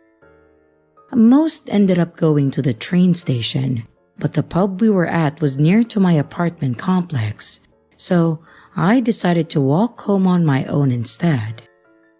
I bid everyone farewell before walking in the opposite direction towards my home. However, given that I was new to the area, I think I made a wrong turn because I ended up under the F tunnel instead of above it where I should have been going. Seeing no stairs on this side, I decided to check the other side to see if there were any so that I could get back on track. But as I walked through the tunnel, I noticed one of the lights flickering. I paid it no mind, just assuming that the bulb had gone bad, and I continued walking. But just as I walked under it, each and every light in the tunnel began to flicker violently before going out. Well, almost all the lights. I did have a faint light coming from behind me.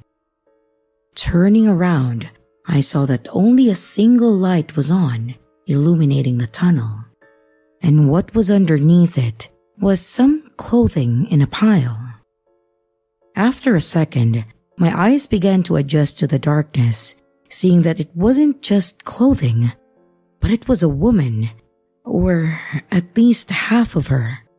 The bottom half of this woman was completely missing, and only a pool of blood where her bottom half should be. I screamed, and as I did, it seemed as though I alerted the corpse to my presence. The woman, she looked up at me, eyes hollow. "Help me," she cried, but I was in shock. Fearing for my life, I began to back away. Seeing this, the woman began clawing forward. Her fingertips were unnaturally long, and she dragged her torso towards me while yelling angrily, "Help me! Help me!" I turned around and I ran, hearing her fingernails clamoring against the pavement as the corpse gave chase. I could hear the tapping of her nails growing closer and closer, but I could see the end of the tunnel in sight, and just as I was about to reach it, something grabbed my foot. Looking back, the woman had grabbed my foot and was trying to drag me back into the darkness of the tunnel while continuing to sob, "Help me." Without a second thought, I kicked off my shoe, freeing me from her grasp, and scrambled into the light before getting up and running. As I finally looked back, I saw the F tunnel fully lit and my shoe just at the end of the tunnel. I did not try to get my shoe back. I backed away from the tunnel, keeping my eye on it, taking a very long way back home, as I didn't have the courage to walk over top it as I originally intended.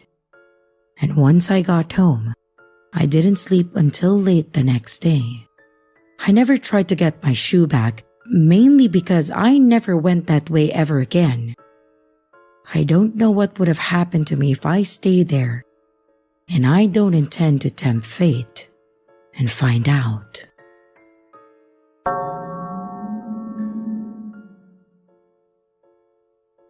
My house has been in my family for decades.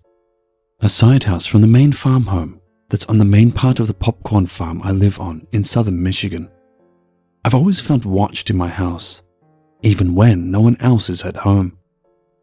And I guess, with this experience, I got a first-hand look at why I felt that way. Back in the winter of my sophomore year of high school in 2018, I had just gotten home from a basketball practice that ran late.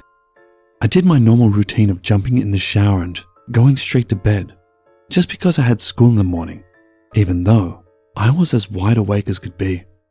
My older brother was at work, and my parents were shopping for Christmas shopping, about 15 to 20 minutes away. I got an overwhelming feeling of dread after I got out of the shower, like something was on the other side of the bathroom door, waiting for me. And when I slung the door open with all my courage, nothing was there. But I only got more anxious. So I ran to my bedroom, just an immediate turn left. I jumped in bed and chalked it up to being my normal anxiety of being home alone, even though I know it felt like more than just that. I got into some boxes and laid back in bed and watched some YouTube on my phone.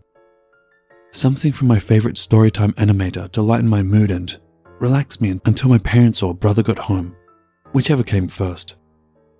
Relieved, I heard someone walking into the bathroom quickly, like my dad seems to always do when they're gone for a minute. Just happy someone was home, I leaned back in relief. Just to my right was a small bedside table, about a third of the height of my laying down flat on my bed to the top of my door, so I could still see anything above it easily, and about 3 feet wide, so that's about all that was between me and the door. As soon as a knock came, I felt the feeling of dread, stronger than I've ever felt before, immediately knowing something bad was going to happen. The door creaked open, enough for what I thought was my mum to fit half of her small 5'5" figure through. I asked, "Mum?" in a confident tone. This figure just stared down at me, laying in my bed. Realizing this just wasn't a silhouette of my mum, it was dark, like I could visibly see it with only the moonlight illuminating my room. I proceeded to ask, "Lane?" My older brother, who by no means has a figure of a small woman, he's 6'2". It's just what came out of my mouth, hoping it was him because who else could it be? The figure, being as dark as it was, shook its head no, slowly, and slowly slipped out of the door and shut the door behind it. After maybe 10 seconds of silence, I sat up, confused and scared. I opened my door, thinking it was my parents messing with me, but their bedroom is straight across from mine, and their room light was off, as was the hallway and the rest of the house, like no one was ever there. I walked out into the kitchen, and there they were, walking in, with arms full of grocery bags, and I asked them if they had come into my room. They said they had just walked in from shopping, and to help them with all they had left. I don't talk about this experience much, only with one other friend about 3 years after this experience. I felt as if my regular anxiety somehow willed this thing to me, like it wanted to mess with me.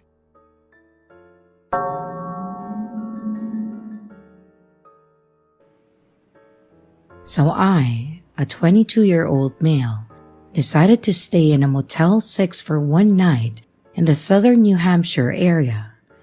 I had back-to-back hospital shifts, so it wasn't worth it to drive 45 minutes back home just to do it again 6 hours later. I checked in around 11:15 p.m. and I went to my room.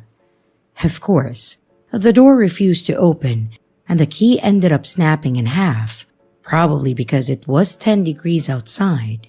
So I had to go back to the office to change rooms and get a new card.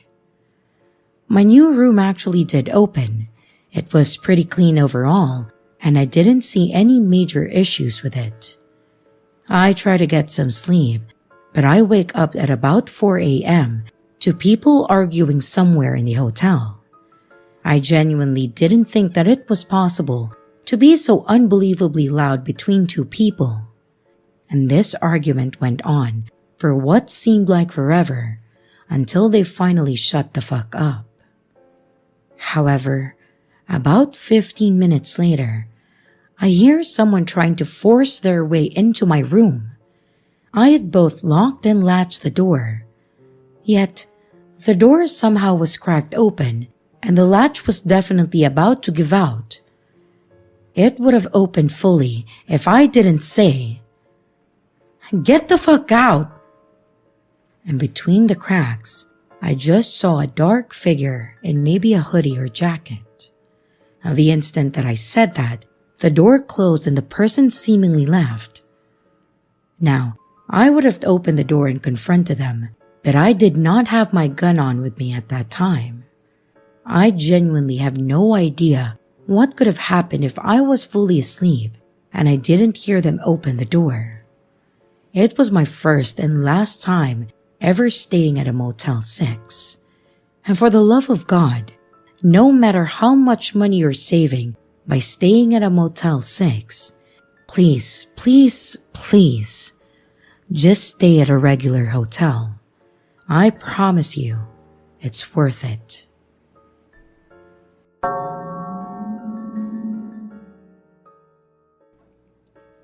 I'm not sure if my story belongs here, but I've always been creeped out by it. I, a female, was 25 at that time. This was 2018, and I lived with my boyfriend in our hometown. It's a small city that's relatively poor, and it also has some drug problems, as there's not much to do. My boyfriend, now husband, was at his friend's house. It was a Saturday night, and he said that he would be home around 9. He was about 2 towns over, a 20-minute drive. At that time, we lived in a duplex, split upstairs and downstairs. It used to be a big house, converted into a duplex. My cousin actually rented the downstairs apartment, and she was kind of loud, so I knew when she was and wasn't home. And she wasn't home this night. The way our street was situated, the backs of the houses on my street and the parallel street all faced a narrow alley, and the driveways were mostly only accessible this way. The downstairs unit had a front porch with a door and a side door, and our upstairs unit had a back door, and it was at the top of an outside set of wooden stairs. So anyway, I'm home watching TV alone, and I hear someone coming up the stairs and then knock on the door. It's 8:30 at this point. It wouldn't be that unusual for my boyfriend to be home early. Maybe they got bored playing video games, or maybe he just felt like leaving. I usually would unlock the door for him when he came home instead of him using his keys, because it was dark and it could be a hassle. So I got up and I opened the door to someone who was not my boyfriend. It was a pretty thin man wearing 2 big jeans and a hoodie. He had about 4 teeth, and he was teetering back and forth. I was so shocked considering that I was positive that it was my boyfriend coming home. The guy at the door then asked me, "Can I use your phone?" Behind him, down the stairs and in the alley, I see a big SUV, Ford Explorer type of vehicle, just idling there, with someone in the driver's seat. I panic, and I just say, hold on." And I then shut and locked the door. I think I was more shocked that it was a stranger at my door and not my boyfriend than anything else. I hide so he can't see me through the front doors and windows, and I'm just frozen. Something was telling me that this was not okay. And after a few minutes, I hear him start walking down the stairs. I go over to the door and see the car drive away down the alley. I call my boyfriend and I tell him, and he says that he'll leave. But like I said, it was a 20-minute drive, and he was about to leave anyway. After he got home, I calmed down and honestly felt silly. Why not just lend him my phone, right? Was it really that weird? But then, I thought about it more over the next few days. It was 2018. This guy and whoever was driving, between the two of them, neither one had a phone? And it wasn't like they were having car trouble. What would they want a stranger's phone for? They also went down an alley and to the back side of a house, up some stairs, to ask for a phone. They didn't go to my cousin's front door downstairs, or I would have heard someone on the porch. They did not go to any other house, because I saw them leave the street entirely. Also, why go to a house to ask for a phone when there was no car in the driveway? And of course, our battery-powered security camera was dead at that time. I genuinely am not sure what they wanted. If anyone has any idea or thinks I'm just overthinking it, please let me know. But creepy guy at my door, let's not meet again.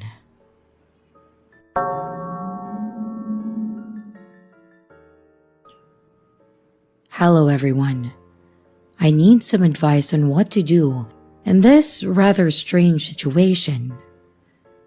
Last night, after a party, a guy who is a friend of a friend offered to drop me home. I was hesitant and I wanted to book an Uber, but he insisted on driving me. The problem was, I was feeling quite drunk and out of sorts. When we got to the parking lot, he sat in the car with me, turned off the lights, and he said that he would wait for a few minutes since he was feeling a little high too. I got scared and I said that I would go out and wait, but he convinced me not to and even discouraged me from booking an Uber. Things took a weird turn when he started driving in the wrong direction, assuming that I was too intoxicated to notice. But I wasn't, and I asked him to take the correct turns. He kept taking detours and turning off the GPS, but I managed to use my phone to navigate and then get us back on track. During the ride, he started praising me excessively, talking about how other girls in his life weren't good, but that I was different. He seemed to be pushing me into something more, even though I have a long-distance boyfriend. It really made me feel uncomfortable, and I insisted that he take me straight home. After reaching home, I realized that he left his ID card in my bag. Now, I want to return it to him, but given the weird behavior during the ride, I'm not sure how to do it safely. I don't want to meet him alone again, and the common friend has moved to another state. Has anyone been in a similar situation, or has any advice on how I can safely return his ID card without putting myself in an uncomfortable or risky position? Update. About the ID, I did drop it off at a friend's place and asked him to take it from there.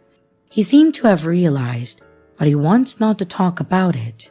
He asked me to hang out again, and I mentioned that he got a little too drunk that night.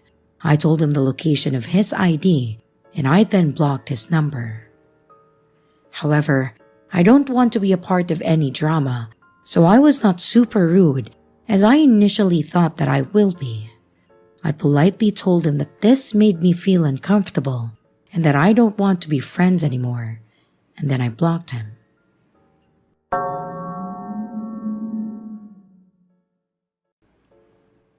Hi, I thought that I would share my experience in case anyone's been through something similar or maybe has an idea of what kind of scenario I was dealing with. I was driving home from the gym at night and I pulled up to a red light near a local courthouse. I noticed the driver of a white Jeep one lane over staring at me. He was an older guy, I guess late 40s to 50s with long sideburns. I'm a 31-year-old male though, so without additional context, I have no idea if this matters. I turned and looked at him and he started pointing towards me or towards my left. At first, I thought he wanted to cut in front of me when the light turned green again, which is strange because there was no one coming behind us. So he could have just waited for me to go, but I guess someone else might pull up. I pointed to my left to confirm that that's what he wanted, and I even opened my window a tiny bit because he just kept pointing, so I wanted to ask him what was up.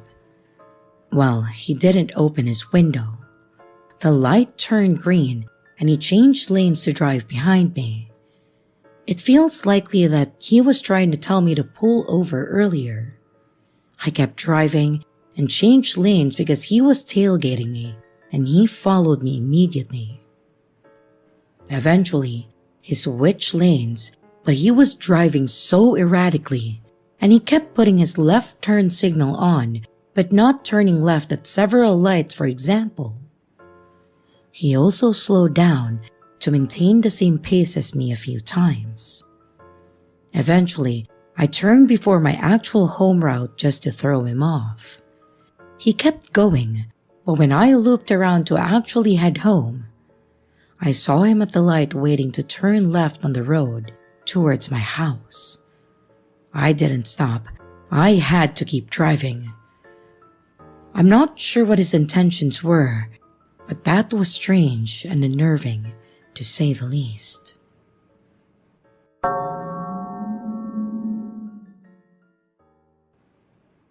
Recently, there was an Amber Alert, and my daughter was asking me what that beeping sound was all about. For those who don't know, an Amber Alert goes out when a child is reported missing. If you receive notifications, you know what I'm talking about.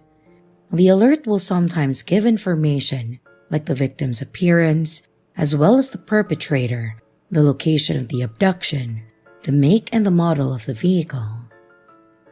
My phone started beeping one evening while I was helping my daughter clean her room. It was an Amber Alert. She asked about it, and I gave her a small rundown, and that was that.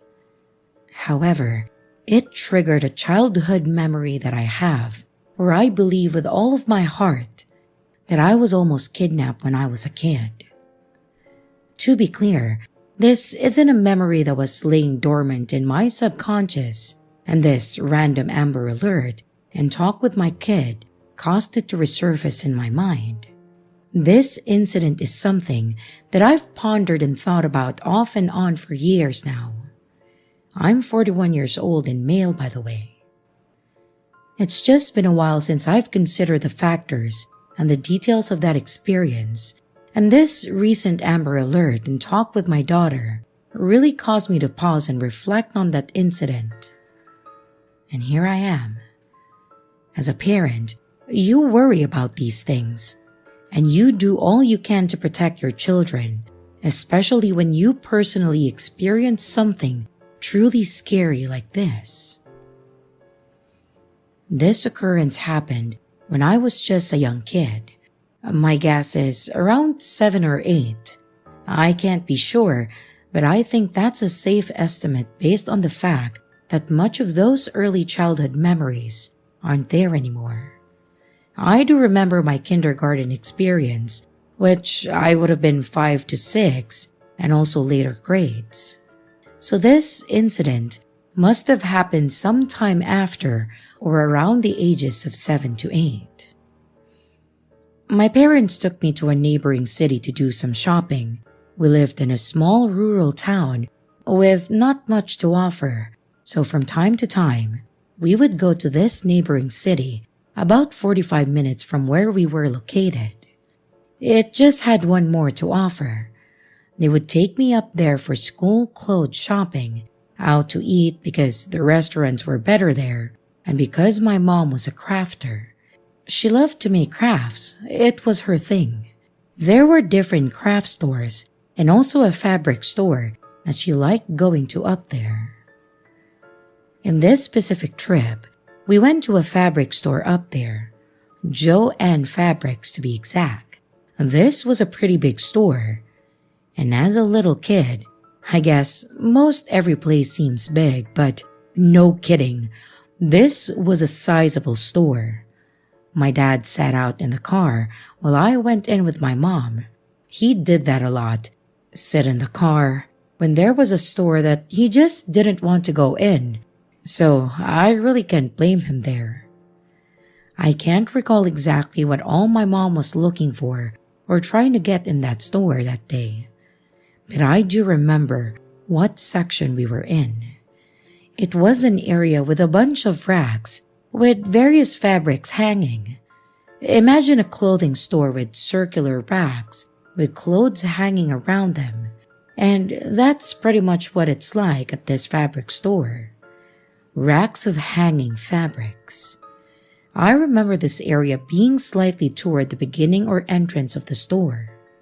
As my mom was looking through these racks, I began to wander, though not that far, just enough to kind of look around myself. I was probably bored and started wandering around is my guess. But I could still see my mom just up and over a few racks away, so it wasn't like I was on the other side of the store or anything like that. But then, a random man approached me, and honestly, I can't even remember at what direction he came from.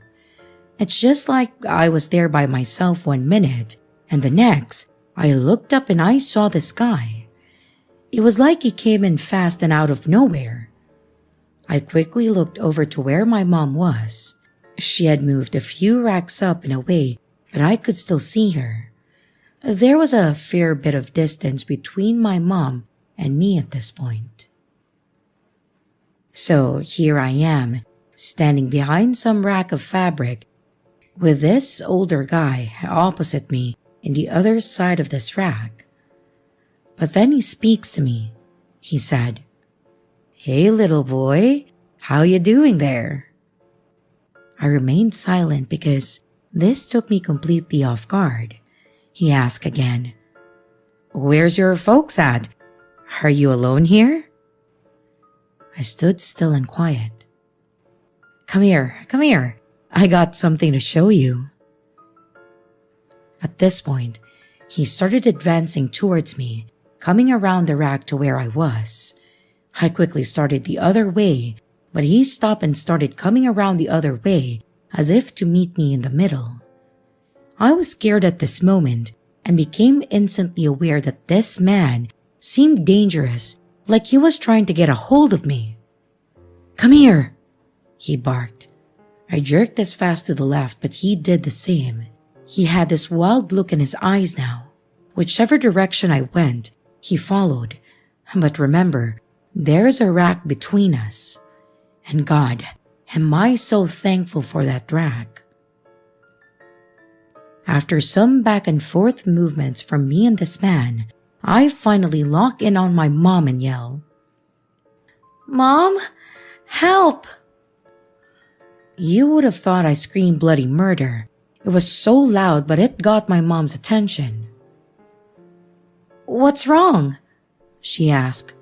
This startled the man, and he looked over his shoulder in the direction of my gaze and confirmed that, yep, that must be his mother. His demeanor completely changes, and it's as if everything is just fun and games, and that he was just messing around, and he said as much to my mom. "Oh, I was just messing around with him. No harm, ma'am." My mom came to me where I was, and as we reconnected, the guy just tips his hat at my mom and makes his way out of the store. I explained to my mother what just happened and that this guy was trying to get me. I was so upset and shook up. She told me that I did the right thing by yelling and getting her attention. It was terrifying for sure, and I'm thankful that something crazy didn't happen. Could I have been imagining things like maybe this guy was just really messing around? I very much think there were nefarious intentions there. Why would a random older guy be perusing a fabric store? If he was there for something like crafts or fabrics, why promptly leave when confronted? I truly believe that he was up to no good. Anyway, that's my story, and I appreciate anyone taking the time to read this.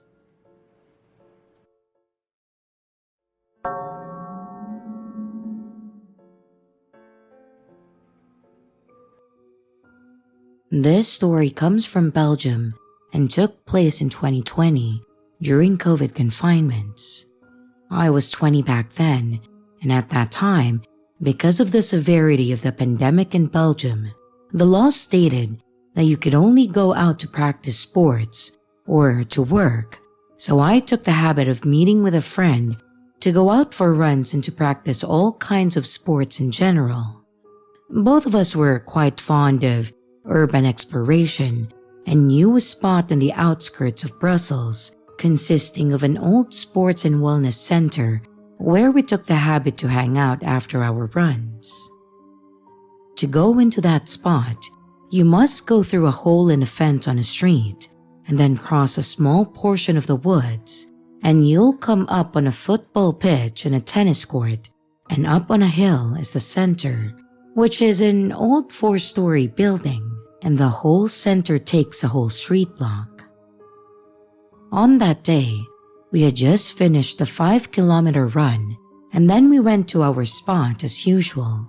We were walking to the building since it was about to rain, when we saw 2 teenagers sitting on the roof edge, and I remember thinking that it bothered me since we were planning to go to the roof as well. So we went to the hall area to wait for a bit in hopes that the people leave. In the hall area, you have a clear view into the kitchen, which you must go through if you want to go to the roof. You can also see into another smaller hall and then into the dining room.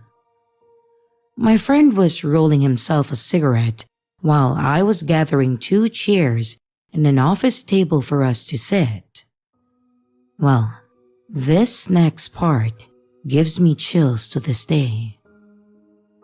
As I finished setting everything up, I remember starting to feel unwell, as I was being watched and not in a good way. That's when I looked at the kitchen and I saw, for a brief moment, a head sticking out of the doorframe and then staring right at us. It was a man. I couldn't say what age he was since he was all dirty, but the one thing that I remember is that he had an exaggerated happy expression on his face, like he had just found exactly what he was looking for. At that time, I just froze, and I wasn't able to react bravely to the situation.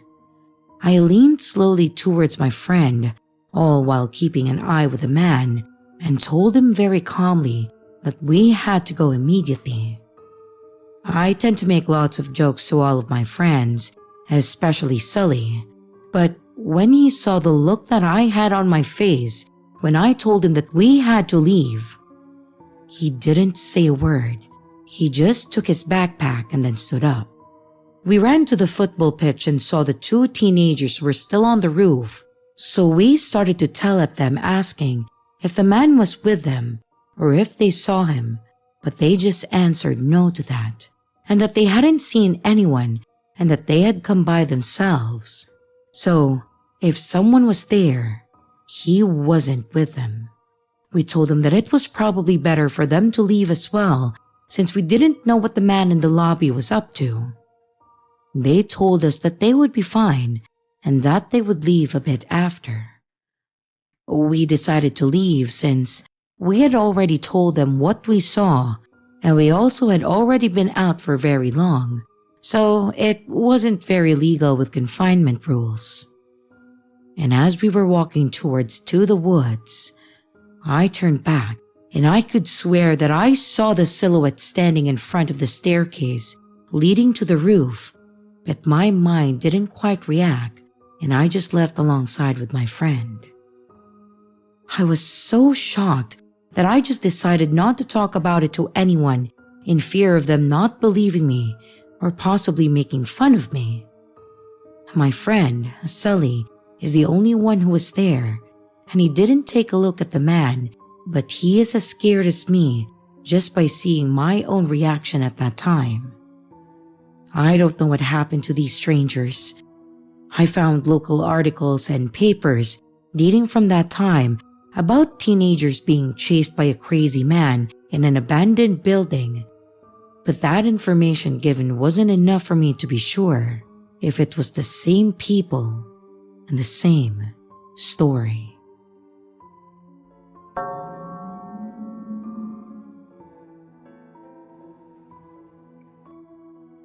So once upon a time ago, when I just turned 18, I decided that I wanted to try out exotic dancing, All I had to do to get started was to get a pair of heels, and the only place to get heels was 2 hours away by car. Me and my friend, who was 17 at that time, drove the 2 hours to get some heels. We went to 5 different stores and really couldn't find the ones that I wanted, so we decided to stop at Wingstop to get dinner and then go back to the first store that we stopped at and get the heels that they had there. We walked into the Wingstop, and this dude at the front counter started telling us his life story, not leaving anything out, which was a little off-putting. He then asked where we were from, and we told him the county instead of telling him the exact town. He then proceeded to ask why we were so far from where we live, and my friend answered with, "Well, she's a stripper and she's looking for heels." To which I elbowed her in the boob for exposing me. The dude then proceeded to give us our food for free and then called his mom to see if she had any heels. He asked if we wanted to ride with him. We both said no, but he insisted. And I had just smoked some Zaza with my friend before going into Wingstop, so I wasn't really thinking. I thought my friend was coming with us, but we pulled out of the parking lot without her, which petrified me, especially when I realized that I left my phone in my friend's car. I sat in that car, as far away from him as possible. He pulled into an apartment complex and then went inside. He came back out 30 minutes later with a box of shoes. And on our way back, he proceeded to ask me if he could hire me for private dances. He asked what club I was going to work at, and I lied and I told him the wrong club. When we got back to my friend's car, he asked for my number. I was going to give him the wrong number, but he said that he was going to call it to make sure that it was the right number, so I gave him the right one. Then, he got in the back seat of my friend's car and tried to smoke Zaza with us. He brought his own, by the way, but I wasn't about to smoke someone else's Zaza when he was being that sketchy. So, I texted my cousin and I told him to call me and to tell me that my grandma was dying in the hospital. I know, I'm not proud of that. The dude then got out of the car and then went back to work, and my friend pulled out of the parking lot and then parked somewhere else so we could eat our food. Also, on our way home that night, we almost got into a head-on collision, but luckily, we survived.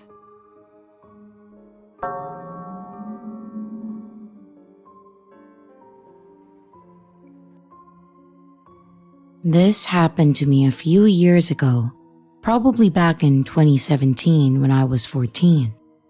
I still think about this encounter almost every day. My dad lives near a small lake in Wisconsin, and there are only about 100 people who live in the neighborhood. My brother and I spent every other weekend up there, so we knew pretty much everyone. My dad's house was the second house to the top of this large hill. At the very top is a gas station and the diner where I would work over the summer, and at the bottom of the hill was the lake and a small beach. That morning I was waitressing at the diner, and at the end of my shift I bought a slushie from the gas station, and I was planning on going down to the beach for the afternoon. Parked outside the diner was a gorgeous teal vintage car. I'm not sure what brand, I'm not good with that stuff, but it seemed to be from the 60s and it caught my eye. There was an older man in the driver's seat and his wife in the passenger seat. They had their windows up and I wasn't too close, so I didn't get a great look at them, but I did notice that they were looking at me. I didn't think anything of it, and I started walking home. On my walk home, I remember wondering where they could be from. We don't get many tourists, and I would have remembered if someone drove a car like that. The diner was off of a pretty quiet highway, and it was rarely used by out-of-towners, but I assumed they were just driving through. My younger brother and I went to the beach that afternoon and hung out for a few hours. When we decided to head back home, I packed up my stuff, probably a minute before he did, and started walking home before him. On the walk up the hill, there was probably half a city block's distance between us. He could clearly see me, but we were too far to talk. I heard a car coming towards me and I looked back and I moved to the side of the street. It's the car that I saw earlier at the diner. They then slow down as they approach me, and I start to get nervous. The woman in the passenger seat rolls down her window, and I nearly shit my pants.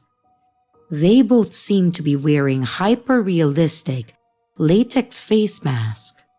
There seemed to be no beginning and no end to the mask, and they weren't noticeable holes for eyes, yet their eyes definitely seemed real, and there was no seam at the edge of the neck. If they were wearing masks, they were some of the best masks that I have ever seen and must have cost a fortune. But it definitely wasn't their skin. There's no way. Something about them was just so off. The woman asked me for directions to a highway that I have never heard of. I didn't drive yet, so this in itself wasn't weird, but I pointed them to the highway by the diner that leads out of town. They then thanked me, rolled up the window, and then drove away. I ran to my brother and I told him what happened, and he said that they looked pretty normal when they drove past him, but they looked normal to me that morning as well. The masks were too good. You had to be close enough to notice how strange they look. There was just something so unsettling about them. They didn't really do anything odd except asking a girl who was clearly too young to drive for directions, but it was a very small community. I might have been the first person they had seen in hours, but it was just the way that they looked. I have never seen anything like it, and I haven't seen anything like it since then. I mentioned it to my dad when I got home, but he didn't have much to say about it. I still feel deeply unnerved when I think about it, more than 6 years later. I don't believe in much of the paranormal stuff, and I do think they were human. But why the mask? What were they doing there? And why ask a child who is obviously too young to drive for directions to a highway? Has anyone ever experienced something like this before?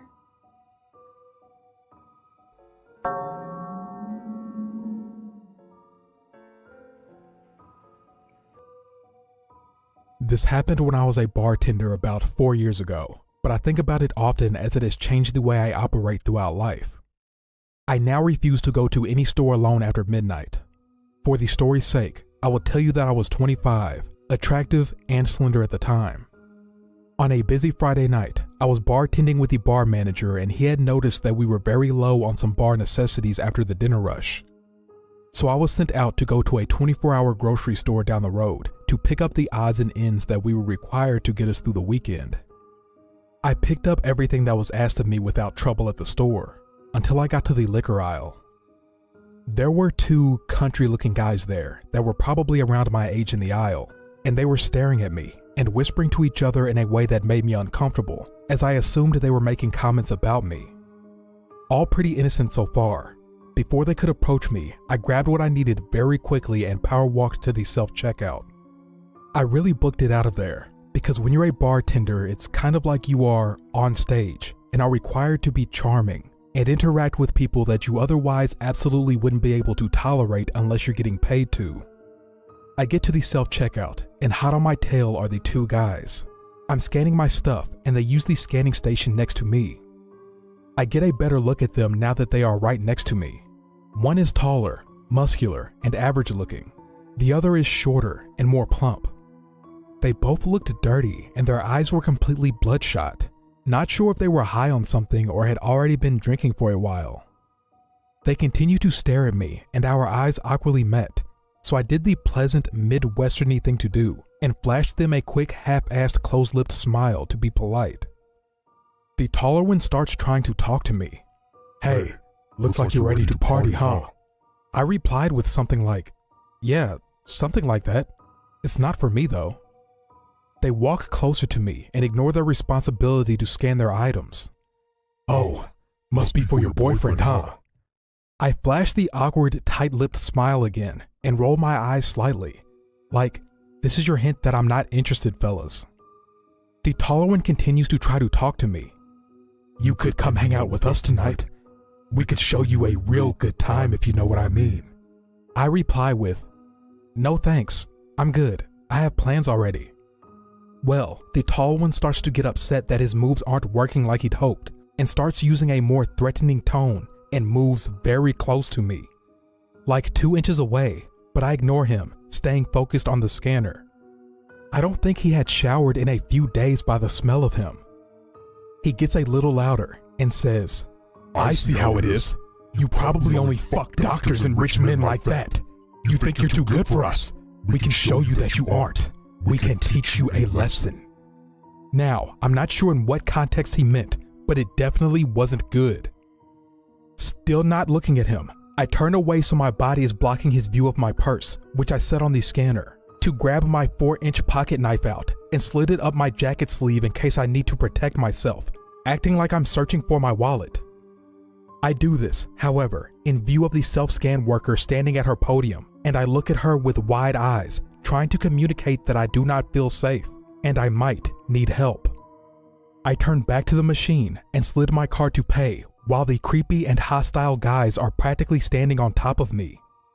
The machine malfunctions and starts beeping.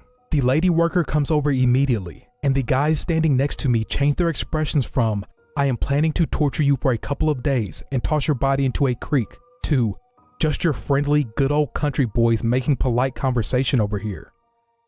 They actually tried to act like I knew them and we were friends, so the worker wouldn't be alerted to their ill intentions. They tried joking with the worker, saying I was stealing something and that's why the machine went off. The worker was definitely not buying it. She was a 6-foot+ tall woman, with some muscle on her by the way. I wouldn't mess with her on my best day.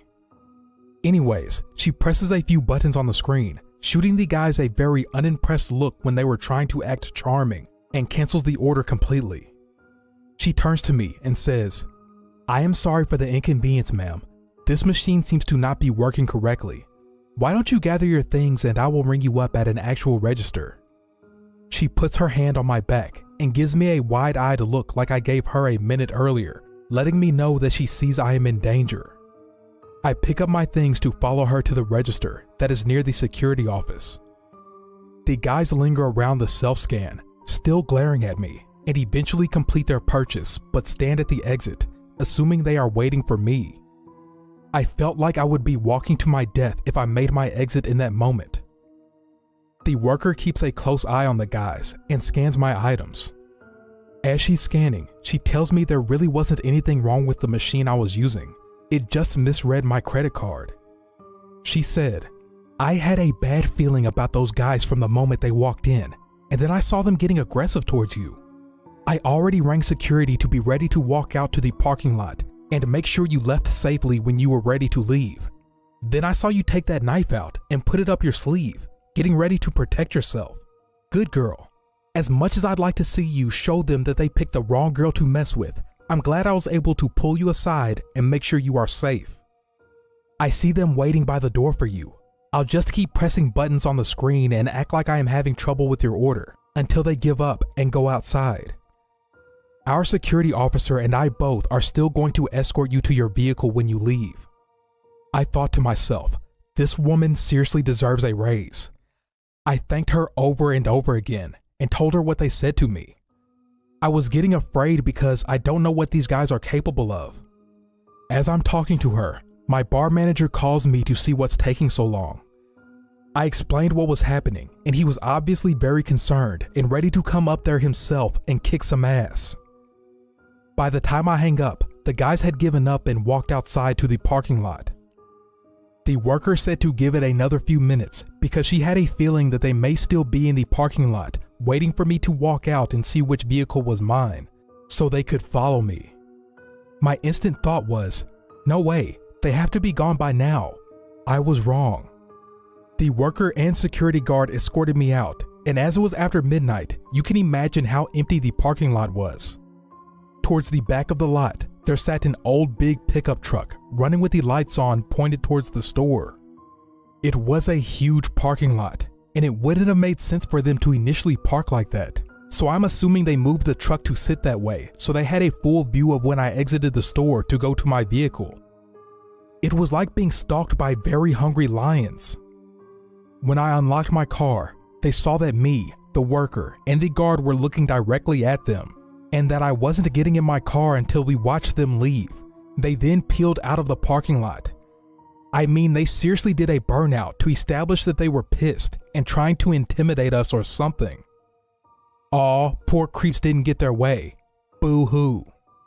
I thanked the worker and the guard over and over again, as I am certain they had just saved my life, or at least saved me from having to live with whatever those guys were planning on doing to me. I did write a long letter to the store manager and to their corporate location describing how their employees protected me and how grateful I was.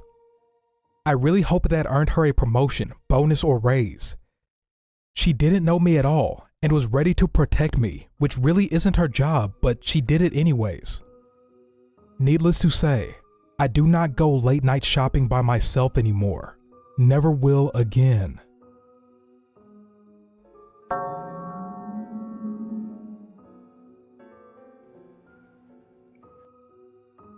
This seems like the right place to tell the story. It happened back in 2013. It was about 8 to 9 o'clock, and I was on my way home from a pal's. I was sat upstairs at the back of the bus. There was only me and one other person on the top floor of the bus, and he was sat near the front on the opposite side. When I got up to get off of the bus, I walked from the back towards the stairs, and he called me. I don't remember exactly how he asked, but he was asking for a lighter. I walked up to him going through my pockets, and I told him that I had matches, and I handed them to him. He took them off of me and just stared at them for a good few seconds. He then handed them back to me and said something along the lines of, "Don't worry."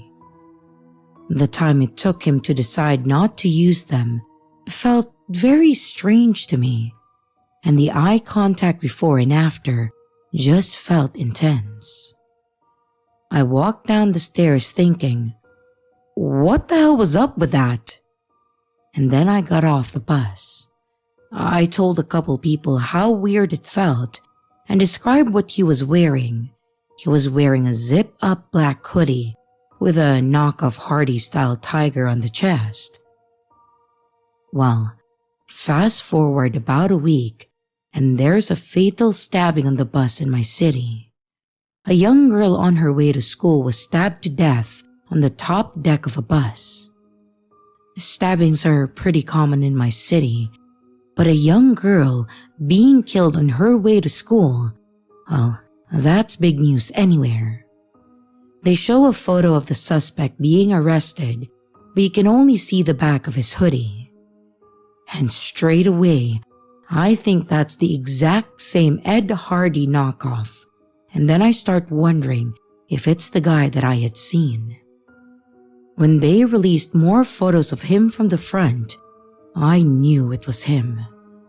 The scary thing is, it transpired that he had recently been let out of a mental health facility, and he hadn't been given any support and had been sleeping rough on buses. I have had many interactions with mentally ill people and dangerous individuals, but this is one that stays with me. Even though the interaction wasn't much, it felt so strange. I always wonder if he was seeing how I reacted when he asked me, hence why he didn't use the matches. Who knows? It's just a sad story, really. Rest in peace to the poor girl who was murdered. Her name was Christina Edkins, and she was only 16 years old.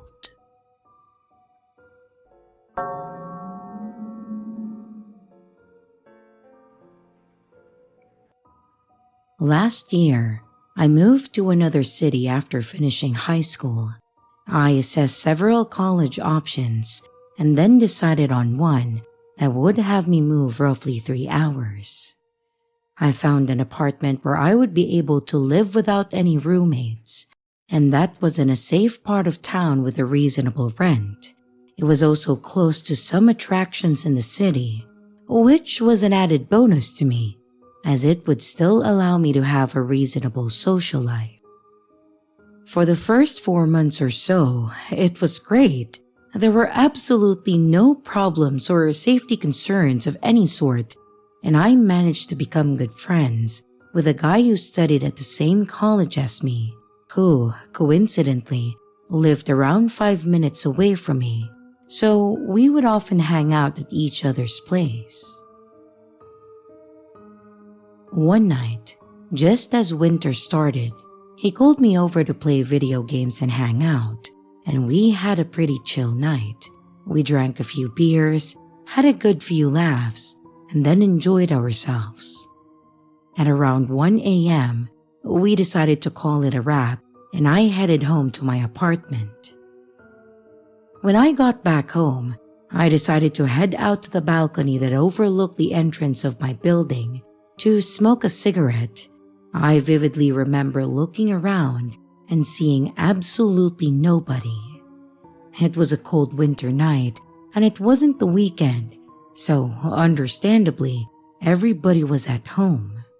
Besides the usual car or two passing by, it was dead quiet. Once I finished my cigarette, I decided to call it a night and I got ready for bed. I was understandably confused when I heard a short ring on my doorbell. I stood in the center of my room for a solid few seconds as confusion and a little bit of fear set in. I snapped out of it and I decided to tiptoe to my door to just try and hear if anyone was outside. My immediate thought was that my friend came over to drop off something that I might have forgotten at his place, but I thought to myself that he would have texted or called me. I probably listened for half a minute or so when the person once again rang the doorbell and then softly knocked on a few times. I was stood still and I didn't want to make a sound so that I wouldn't give away the fact that I was at the door. I heard the stranger pacing around the apartment for a few seconds before he stopped. I waited for any sort of noise, but it was just quiet. That was when I decided to look at the peephole to see that he hopefully had left. I picked up the cover of the peephole and I took a look. My legs pretty much went numb as I saw a hooded figure looking straight into the peephole. He was holding the zipper of his hoodie so as to cover his face, and all I could really make out was his forehead and eyes. He must have either heard me lift the cover or my heavy breathing, because right away he moved from the peephole and I said, "I know you're at the door." By this point, I was pretty much shivering in fear, but I mustered up the courage to say, "I'm calling the cops, man." He then laughed and said, "Sure thing, big guy." He then proceeded to wipe away the door handle with his sleeve before walking off. I understandably called the police, and when they came over, they informed me that I wasn't the only one. He had been doing this for at least a month, and they suspected him of at least one home invasion where a father chased him out of the house. I crashed at my friend's house for around a week or so after this before going back into my apartment. It's been a year, and I have never heard of any news about him. He could have been arrested by now, but as far as I know, he hasn't been. I find it more likely that he simply moved to a different area. I'm not sure if he had any violent intent or not, but either way, let's seriously not meet again.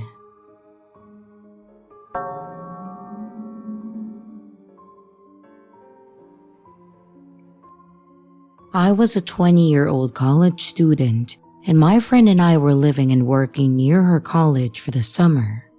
A guy she worked with invited us to a party at his place. The two of us went, along with 3 other friends, and we turned out to be the only females at the party. There were at least twice as many guys there. After drinking and playing a few drinking games, people started to leave. A large group of guys was invited to another party and then left to go there. And then our 3 other friends decided to go too. It was down to the host, my roommate, and then 2 other guys. For some reason, maybe we ran out of alcohol, I can't remember, we decided to go to this other party. I had a few drinks, but not enough that I was seriously impaired. My roommate though, she was pretty tipsy. She was walking with her friend from work, and the other 2 guys who had been talking to me at the party were walking close to me and talking to me. At one point, my friend and her coworker were walking far enough from us to be out of earshot. The 2 guys told me that they knew of a shortcut and tried to get me to follow them down a dark alley. I told them that I wanted to stick with the group. They tried to persist for a few minutes, but I was adamant that I not be separated from my roommate. Somehow, mysteriously, we never found the party. The details are a bit fuzzy, but I think that they couldn't find the exact location. This was in the mid-1990s, so no one had a cell phone to call or text to confirm a location. My roommate told her coworker that she wanted to walk around to find another party because she wasn't ready to go home yet. There were lots of people out, and often you would run into someone who would invite you somewhere. I told her that I just wanted to go home. I was desperate to get away from those guys. My roommate was feeling good and just not having it. The 2 guys started to whisper to one another, but I was able to hear some of what they were saying. One said, "No, didn't you hear what she said? They live with 4 guys." This was true. We had 4 male roommates, which at some point had come up in the conversation earlier. This immediately set off more alarm bells. I continued to argue with my friend, and eventually she realized that we weren't going to find another party after all. The 2 creepy guys left, and her coworker walked us home. On the way home, I told them that I wanted to leave because those guys were scaring me, and why. If this were to happen now, I would call those guys out in front of everyone and make a scene.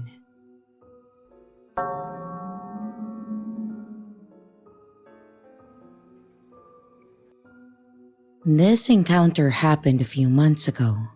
For context, I'm an 18-year-old male, and I live about 1.5 kilometers away from a shopping center. The route I take usually requires me to turn 2 corners and then walk straight for the rest of the journey. Although pretty early on in the walk, there is a tall apartment block to the left of the pathway alongside the main road. I would say it has about 4 or 5 levels. I live in a shady area, and previously, the apartment block had a case of a stabbing that killed a woman a year before my story takes place. I witnessed the cleanup crews hosing the area down when that happened. This caused me to be pretty wary of the area in general. On this day in particular, I needed to go to the shopping center to pick up a couple of supplies. I noticed that as I started walking the pathway of the straight road, that the sky was pretty dark. It was early in the afternoon, so this meant that a storm was on its way. Not a drop of rain fell as I made my way to the shop. And once I had arrived, I picked up what I needed and I went window shopping for a while. When I was satisfied, I exited through the door that I had originally entered, and then I began walking back home. I made it to the final set of traffic lights. That was probably a 7-minute walk away from my house. Then the rain started to trickle at first, and then after that, it poured pretty heavily. 3 minutes later, I could see the apartment block about 20 meters ahead to the right. The rain was still pouring down, and so the visibility wasn't that great. But what I could make out was a man in a dark green poncho.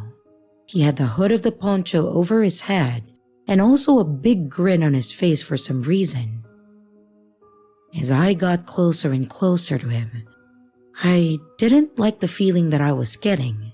He reached his arms out almost as if he was attempting to bring me into his embrace, keeping that same smile that he had before. The man was a 5-meter distance from me when I took the opportunity to cross onto the median strip of the main road. I noticed his glance followed me as I crossed into the middle grassy patch. Even though there was no traffic, he decided to not chase me down and continued walking along the pathway as he kept eye contact with me. The thought of what might have happened if I walked into his arms still frightens me to this day. Even if he didn't mean any harm and was not trying to grab me, I still didn't like the vibe that I got from him. And when I reached the middle of the road, I felt safer and relieved, especially considering that he didn't attempt to follow behind me.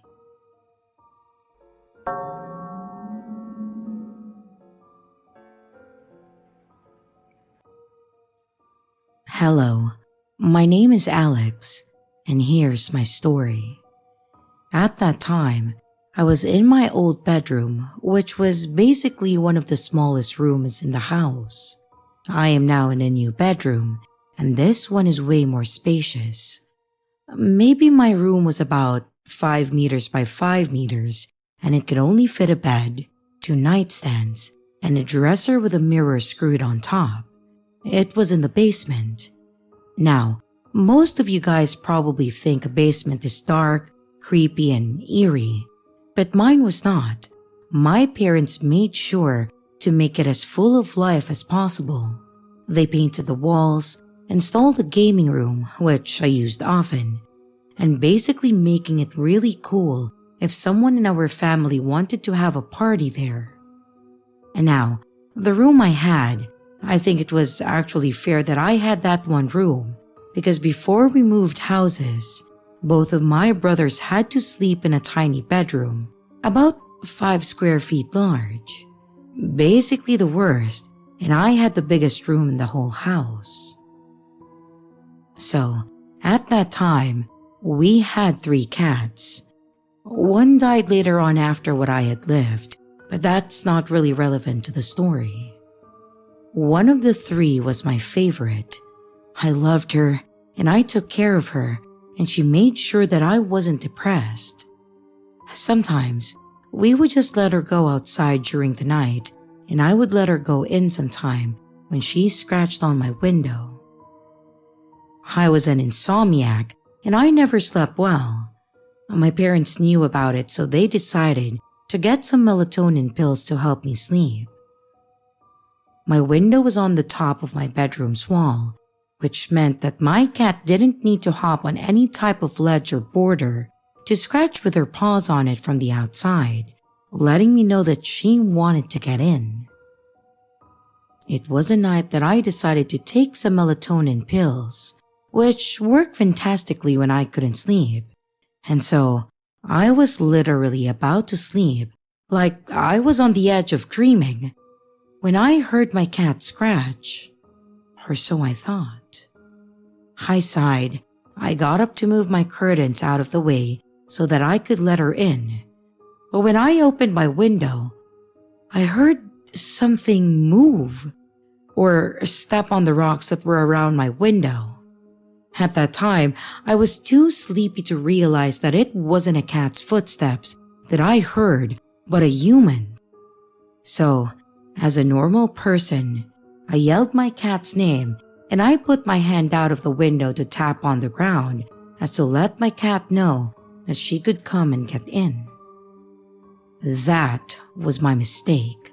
In no time, I heard footsteps coming straight to the window, and I felt the man's hand grab my arm and start to pull me out of my window. I started screaming for someone to come and help me, but nobody came. I felt the adrenaline instantly rush to my body, and I quickly grabbed the sharp object. I believe it was a dirty knife covered in old food, and I stabbed the guy's hand. Blood dripped out of it as I heard a blood-curdling scream, the scream that I would remember my whole life. The man quickly ran away as fast as he could, and I fell back on my bed, opening my door and running as fast as I could upstairs to my parents' bedroom to tell them about the horror story that I just lived. They woke up fast and called the cops, reassuring me that I was safe and everything, caring for my horrible wound, the man's grip on my arm. They arrived at the house and I told them what happened. I was still under adrenaline, so my words were not sounding very clear. With the man's blood that was on my knife, they managed to get his name and where he lived. They followed up on us and told us that he got arrested for attempted kidnapping and that he already got a charge with many other crimes before. I am still traumatized to this day.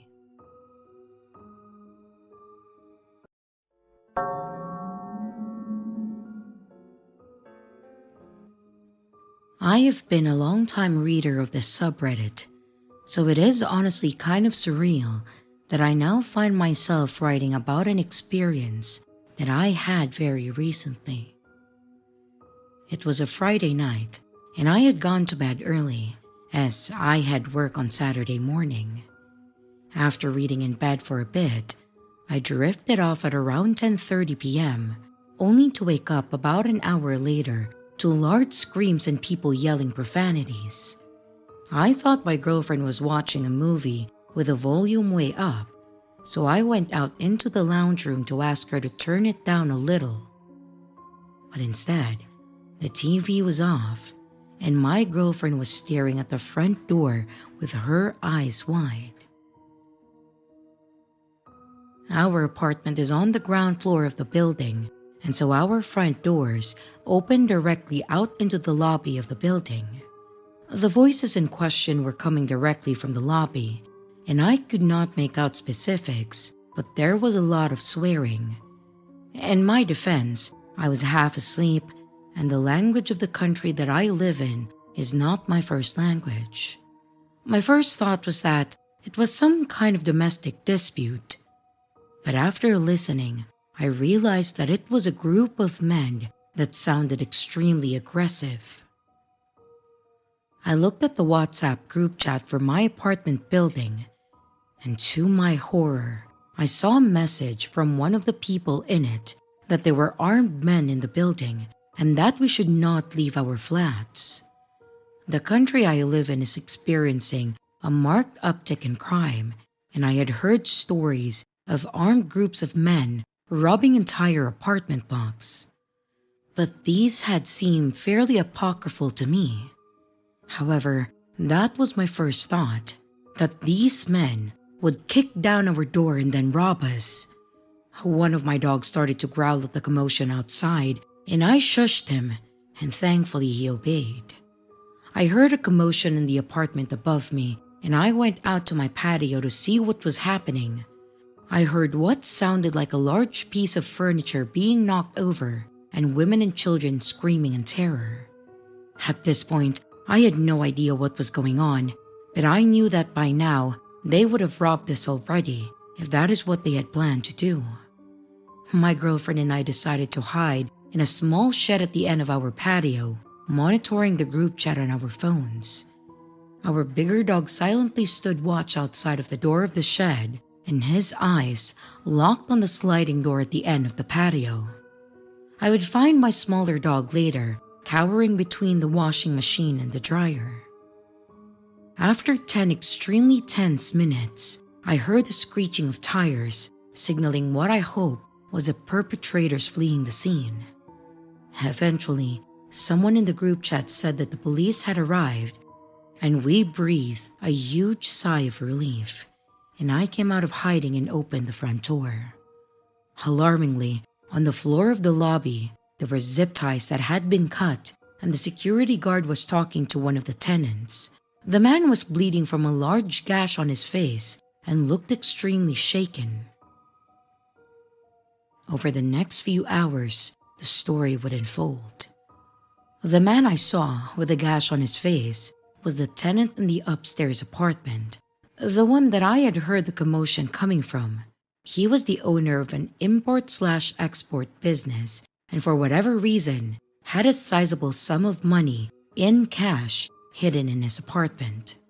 Someone had obviously found out about it and planned out the robbery that woke me from my sleep on Friday night. A group of 8 men had followed him into the apartment building's garage and then ambushed him as he got out of his car. And judging from the gash on his face, they roughed him up a bit. Some of the group of 8 had gone to the lobby, surprised the security guard, and then zip-tied him. And the remainder of the group had gone up to the apartment, robbed it, and then fled the scene. It is fairly chilling to think that armed men were mere meters from my front door. So, to the armed men that stormed my apartment building to steal my neighbor's cash, let's not meet.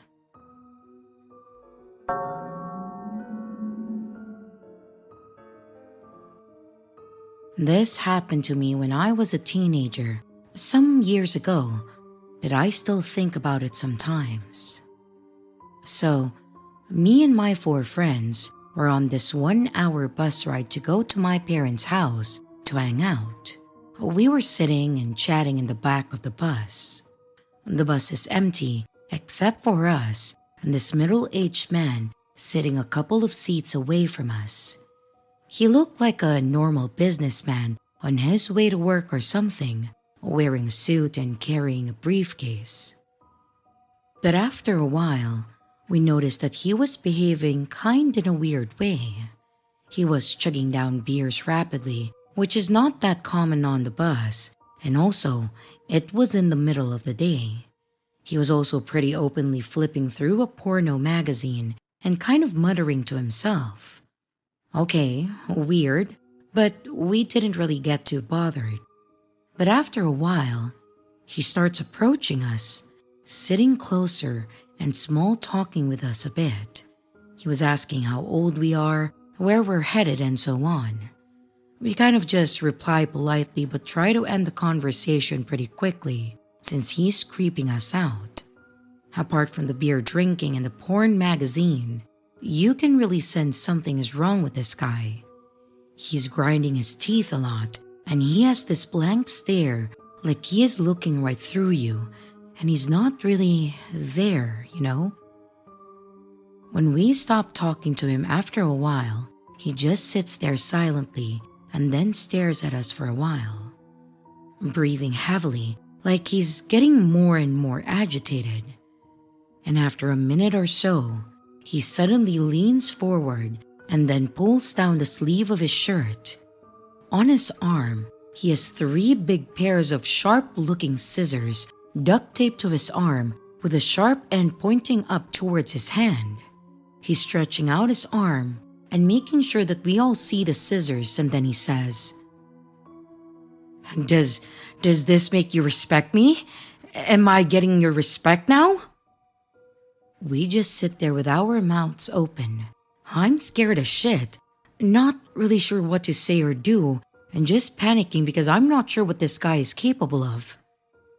And after a moment, he leans back again and continues staring at us, not saying anything more.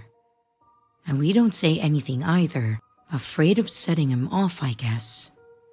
Well, we get off the next station, all jittery and full of adrenaline after that weird encounter.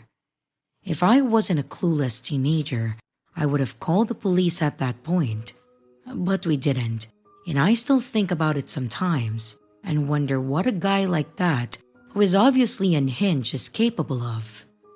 And if he ever did something worse than just scare some teenagers by acting crazy.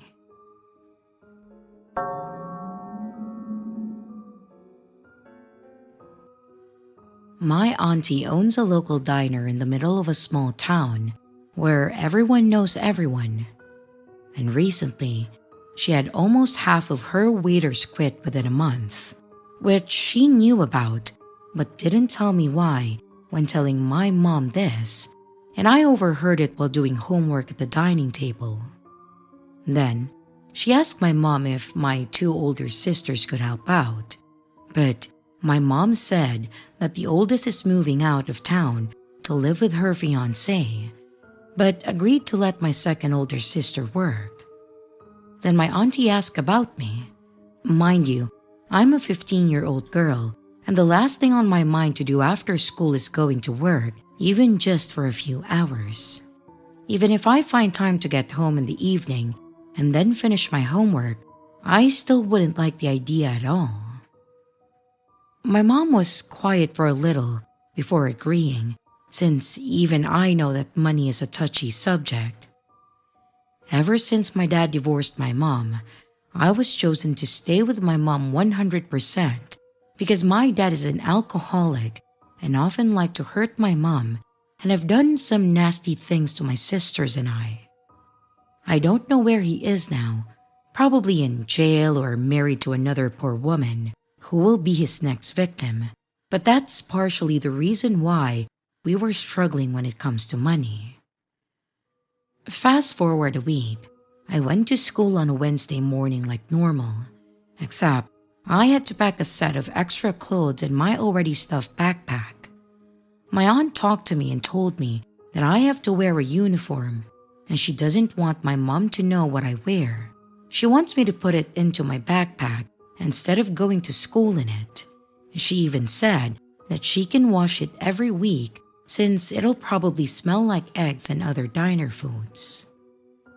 I usually take the bus to school, so days that I work, I would take another bus that dropped me off about a 2-minute walk away from the diner. The bus driver really didn't care about if we got off on unusual stops, or maybe they had no idea and were just working for a paycheck, much like I'm about to do. And at each end of my shift, my auntie will drop me off back home, after I change back, of course.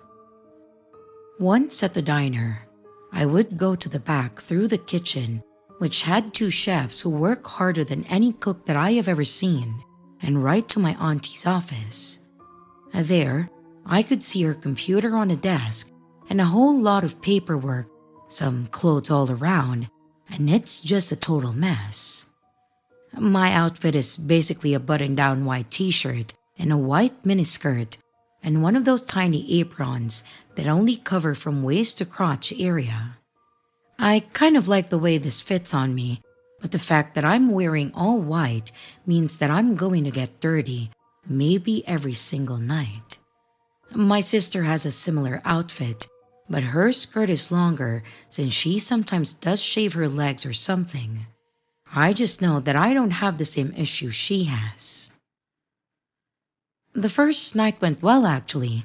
I got a lot of people looking at me funny and asked if I'm a kid, to which I told them my age, and some of them were upset that a kid is working. Some were happy that they think that I'm trying to help the family business, and some were just weird and happy to just see me. Whatever the reason it was, I just like talking to people, so this was super easy. Plus, most of them didn't mind if I would bring out 1 plate at a time instead of like 5 or 6 like pro waitresses. But Friday night comes around, And this is the night that I finally meet the guy who's one of the main reasons why those other waitresses quit. My auntie really wanted me to meet him since he's in about 3 or 4 times a week and orders a good portion. His name was Larry, and he seems really nice and friendly. He even treated me more like a friend than a waitress. I would have me sit down with him while he told me stories about how he fixed cars, his travels for work, eats at every restaurant ever, and stayed at every hotel in the world. I never told him my age, but I'm pretty sure that he can tell that I'm a minor. Often enough, he sits at a booth in the corner of the restaurant, and he would ask me to sit beside him so he could kick his feet up on the other side of the bench, which I don't really mind. But it only started to get weird when he would poke one of the buttons hidden from my apron and think it's my belly button, and then ask if I had an outie belly button and if I'm ticklish. I do in fact have an outie belly button, but I didn't tell him that. I would just fake a giggle, and sometimes I would feel his hand brush up on my chest, which I don't care much of either. But there was a few times that I felt like he was feeling my chest for my nipple, which I still don't know why he would want to see them, since my chest is still pretty flat. Again, I'm 15, and I know that it will grow. Sometimes, he grabs my arm or my thigh, and then he gives me massages, which really don't feel good, and if I tell him that I don't like it, he just tells me that I will start to like it. Usually, after every visit from Larry, I would make up a dozen excuses that I needed to go before he would accept and then let me go. I didn't mind anything weird about Larry. He seems innocent enough, like a grandpa who just wants to spend time with his grandkids. But I really wish I wasn't chosen to babysit him every time he comes here. And since he spends like $100 a week here, my auntie tells me to just ignore and let him ramble on, since he's the reason that this business is still afloat, which are my auntie's words. I'm pretty sure $100 a week cannot cover the rent alone. After about a week of seeing Larry almost most of my shift, he came in with his laptop and showed me his Facebook and told me to look myself up so we can be friends. I seriously don't want Larry in my life 24/7, so I just lied and I told him that I never made a Facebook. He simply laughed, thought for a second, and wrote my whole name out in the search bar. For a second, I was so shocked that I turned pale, even for my light skin. I had a name tag, but only my first name. But my stupid sister probably told him our last name when he asked. She may be older, but she doesn't act like it. He found a picture of me and sent a friend request, to which my phone goes off, making Larry laugh, and my heart dropped into my stomach. He sent me a few messages just to hear my phone go off a few times as I pulled it out and fake laughed before swallowing the throw up in my mouth. He then proceeds to go through my gallery, which my Facebook is public, since I was pretty stupid enough to want to make as many friends as possible, much like Instagram, and try to gain as many followers. He found pics of me that I wish he wouldn't find and could comment on how my clothes are too revealing and that I should take these pictures down. He commented on my friends and how he could find me a good set of friends to be with, to which I had no idea who he's referring to since he told me before that he has no kids and he lives alone. Then, even seeing pics of me with my belly button revealed and comment on my outie belly button and poke my belly again. I could really feel his finger trying to find my belly button again, which just felt so disgusting that I just got up without a reason this time and I just stormed to my auntie's office. I confessed everything to her and told her how disgusted I am. And at first, she seemed to be on my side, but when I explained the things he did to me, she quickly changed sides and told me that I'm just over-exaggerating and he's just treating me like a kid in a friendly way. I wanted to burst out crying and ask my sister for help, even wanting to talk to my mom about this and confess it all. But my sister calmed me down and told me how Auntie would have to let us go. Then, we wouldn't have enough money to keep our apartment, and then we'll have to live with Dad. I have no idea if this were true, but the things my dad did to me are in fact worse than what Larry had done so far.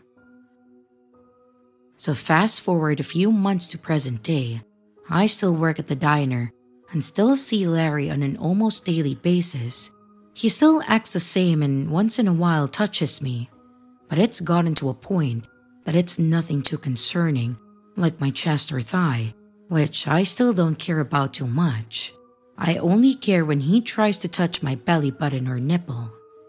I know that for summer, Mom will make me work, and because of my age, I legally can't find a job anywhere else. I'm pretty much okay if I have to keep working for summer. The only good thing about Larry is that he would often order twice in one sitting, which made Auntie very happy, and I would get a good tip because of it.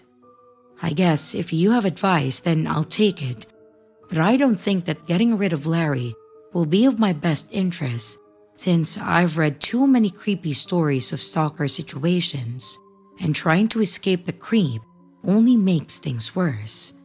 But also, Auntie probably would fire me, and Mom would be upset. If I reveal all of this to Mom, this would only make our family situation much worse, since my mom relies on Auntie way too much. But either way, it feels good to share this. I feel like just talking about it makes me feel better, and reading other stories make me feel like I'm not alone, and maybe I'll find help in the best way. I might be in this situation for a while, but sharing it relieves some of my stress. Thanks again for listening. If I have any updates, I will post them here.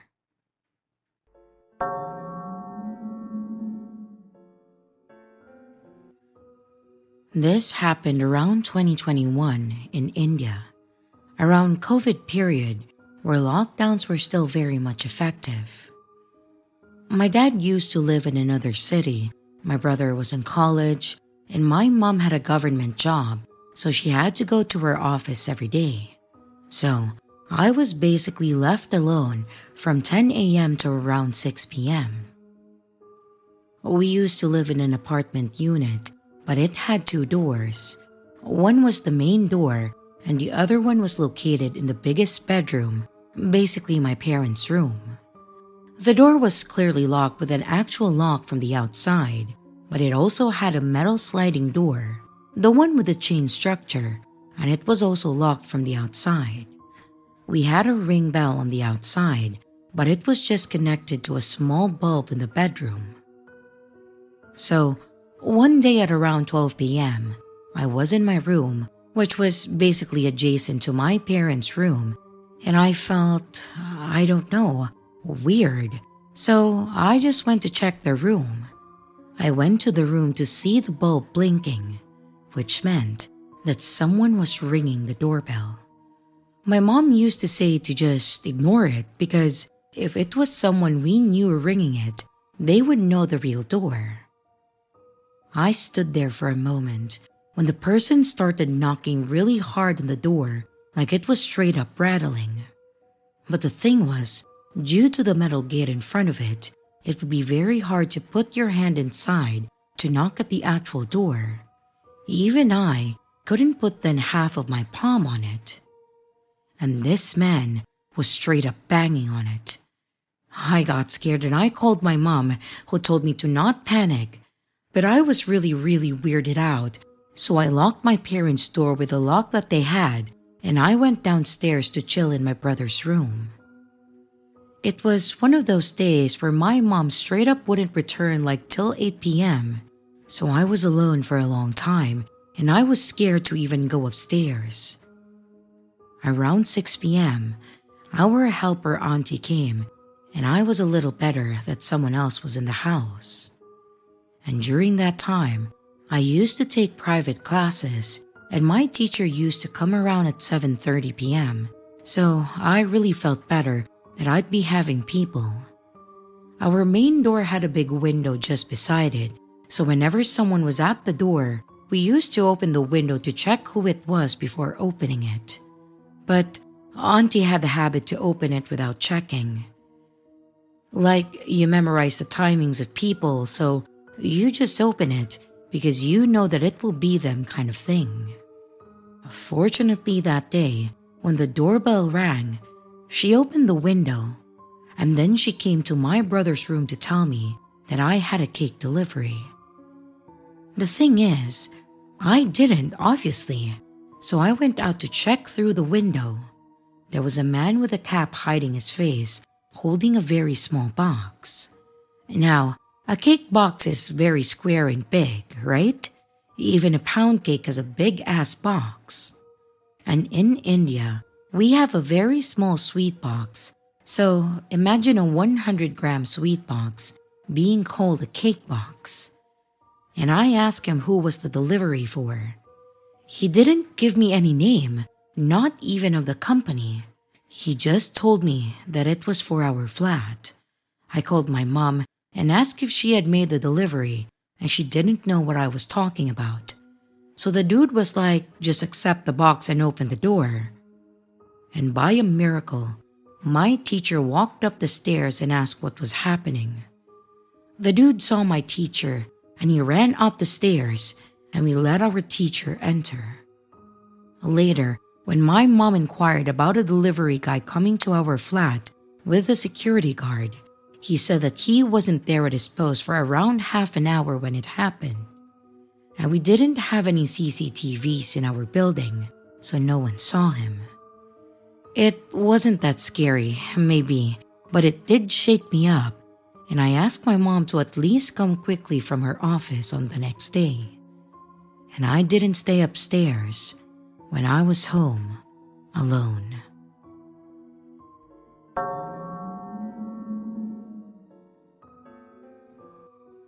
For a little bit of a background, I'm a 24-year-old female who loves scary stories, horror movies, true crime, and etc.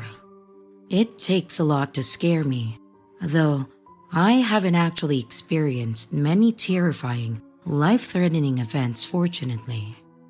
Now, on to the story.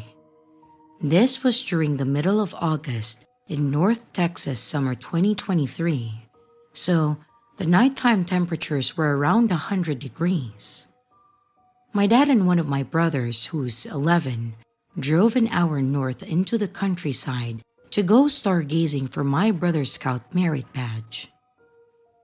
There are some twisty gravel roads in the forest as you approach Black Creek Lake. We got to see a coyote, a deer, and 2 raccoons. We live in the city, so we don't often see such animals. We thought that it would be our excitement for the night. We then finally made it to the recreational park grounds beside the lake. The layout is simple. If you're standing in the round parking lot, then the campgrounds are to the north and west, and the lake is south, and the path in and out is east of us. There are no official campgrounds east of this recreational area, which is important for later. We got there at around 10 p.m. and then we set up.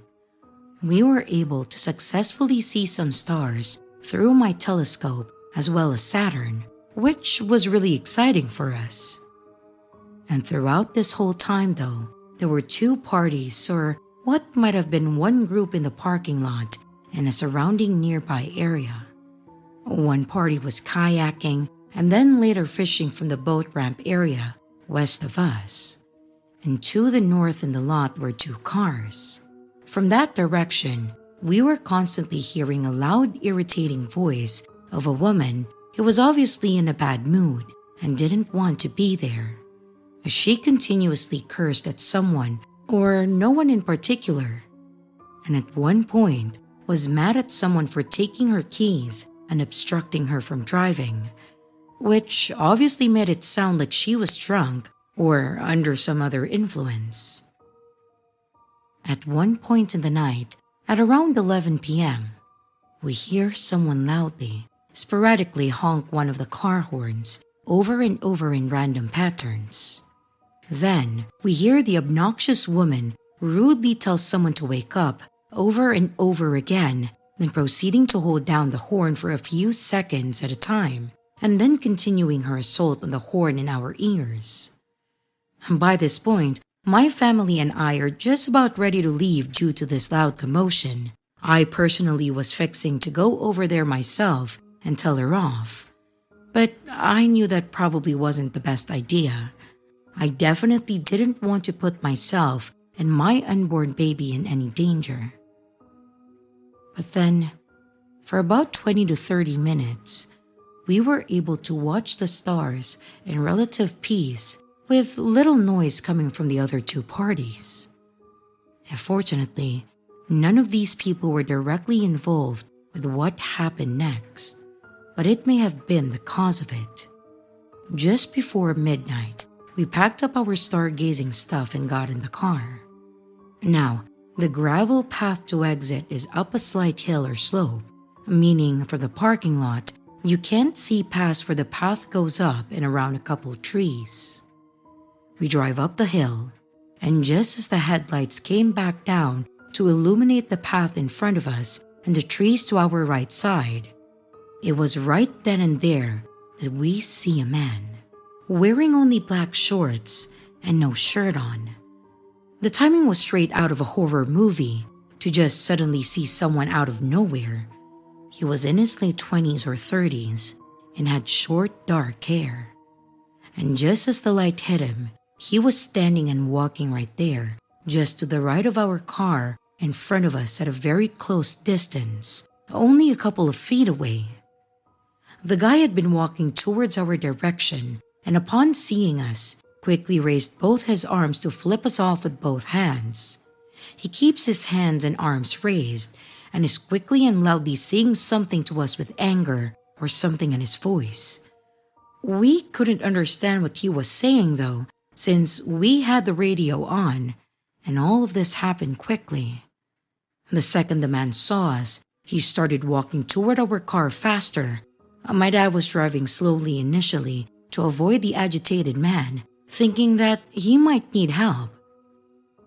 My dad in a confused voice says, What is he doing? But I just reply with, Nope, go, go, go! And then we sped off. I knew that this was not a situation where we needed to stick around and ask questions. It freaked me out a little imagining what would have happened if the guy had reached the car a few seconds later if we hadn't sped off. I'm not very familiar with my dad's car, and it scares me that I might have ended up pressing the wrong button to unlock my door, and the guy could have opened it and done who knows what. We left and never had anything else happen, but we did wonder who that guy was and where he came from. The direction he was walking from had no official campgrounds, only the forest. Maybe he lived in one of the scattered houses in the woods that we'd passed by on our long journey. I wondered why he had been walking in our direction toward the recreational area. My best theory is that he wanted to confront the group that had been honking the horn and waking up the entire forest, but upon seeing our car leave, maybe he thought that it had been us making the racket. Even if that's not it, or the man needed help, which is not likely considering his reaction to us, I couldn't help but feel a sense of danger. I hope that no harm came to those other two parties that night.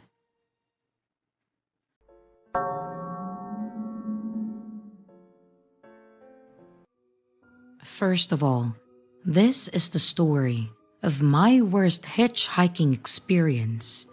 This incident was sketchy as fuck, but I still wouldn't give up my love for hitchhiking. I'm a 21-year-old man from Finland, and I was 20 at the time of the incident. Anyway, to the story. This happened on the 2nd of December last year in Kalamata, Greece. I had been hitchhiking for quite a while at that point. I had started from Budapest, and I had hitchhiked through 7 different countries with only positive outcomes. The story begins at around 11 a.m. on Saturday. Some hours before I had woken in my hammock hung up behind the castle ruins, in the only place that had trees that weren't someone's olive trees. I was tired from the lack of sleep caused by the cold night and early wake up by noises of the busy market across the street. After a quick tour of the town and some breakfast, it was time for hitchhiking. I made a sign with the words Athens and Sparta in Greek, and I was standing by a road leading to a roundabout where the first exit goes towards Areopoli, the second towards Sparta, and the third towards Athens. A lot of cars drove by, but nearly all of them took the first exit. It took at least an hour for the first car to stop. It was this small, quite old, worn-out white car, and driving it was an older guy around 60 who looked like a little dirty. He had greasy hair, some teeth missing, and a big nose filled with visible blackheads. He didn't really speak English, but I could understand that he was going to Sparta. I was a bit frustrated by the fact that pretty much all the cars were going towards Areopoli, so I thought that this may be my only chance, and I jumped in. We are trying to have a conversation, but without a shared language, it isn't really possible. We introduced ourselves, and I try to explain where I'm from. He smokes and offers me a cigarette too, but I refuse. We drive just shy of 6 kilometers before the guy suddenly makes a left turn and we end up in his yard. He stops the car, gets up, and signals me to follow. So I do. I take my bags and I feel a bit confused. It's a small house on the mountain surrounded by sheep and olive trees. There's a dog sleeping in the sun, but it doesn't seem to be bothered by us at all. We walk to his balcony/terrace that surrounds his house, and I put my bags inside of his house and I join him sitting on the balcony. He lights up another cigarette and asks if I want to eat something or maybe take a shower.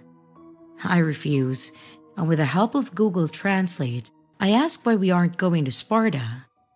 He answers that I can sleep at his house and he'll drive me there tomorrow. I try to explain that I would like to get to Sparta or even to Athens today, so staying at this place isn't really an option. I'm pointing out that there's not that many cars going past this house, like maybe one every 15 minutes, and only some 4 to 5 hours of daylight left, so every minute is valuable to me. He doesn't really seem to understand me, so I just get up. I walk through the door to grab my bags.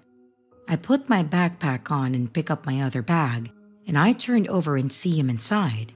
I try to walk out, but he stops me and then guides me to the side. He locks the door and then turns to me.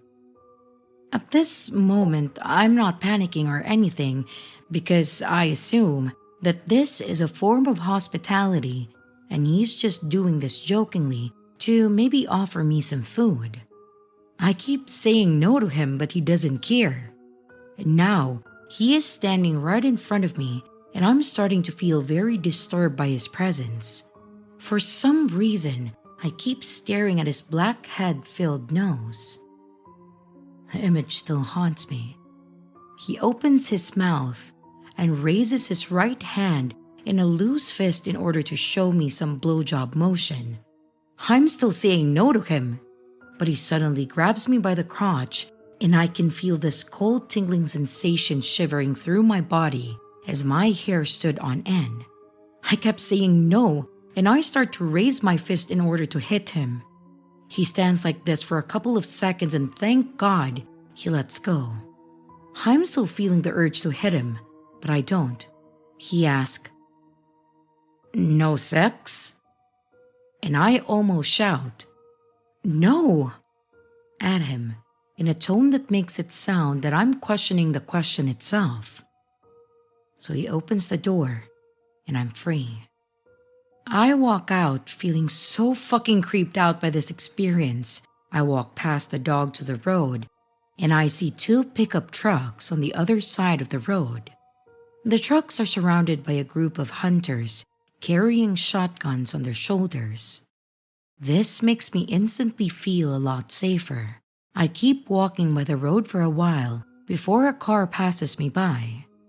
It's quite warm and I'm in the middle of nowhere, so I empty one of my water bottles and turn it upside down, showing it to the cars passing by so they would think that I'm out of water. This works and the second car stops. I get to Sparta and later that day to Athens safely. But I felt disgusting until I got to take a shower. All the kindness that I had experienced while hitchhiking before this event had made me too comfortable, and I had let my guard down. I think humans are good by nature, but probably trusting every stranger is a stretch.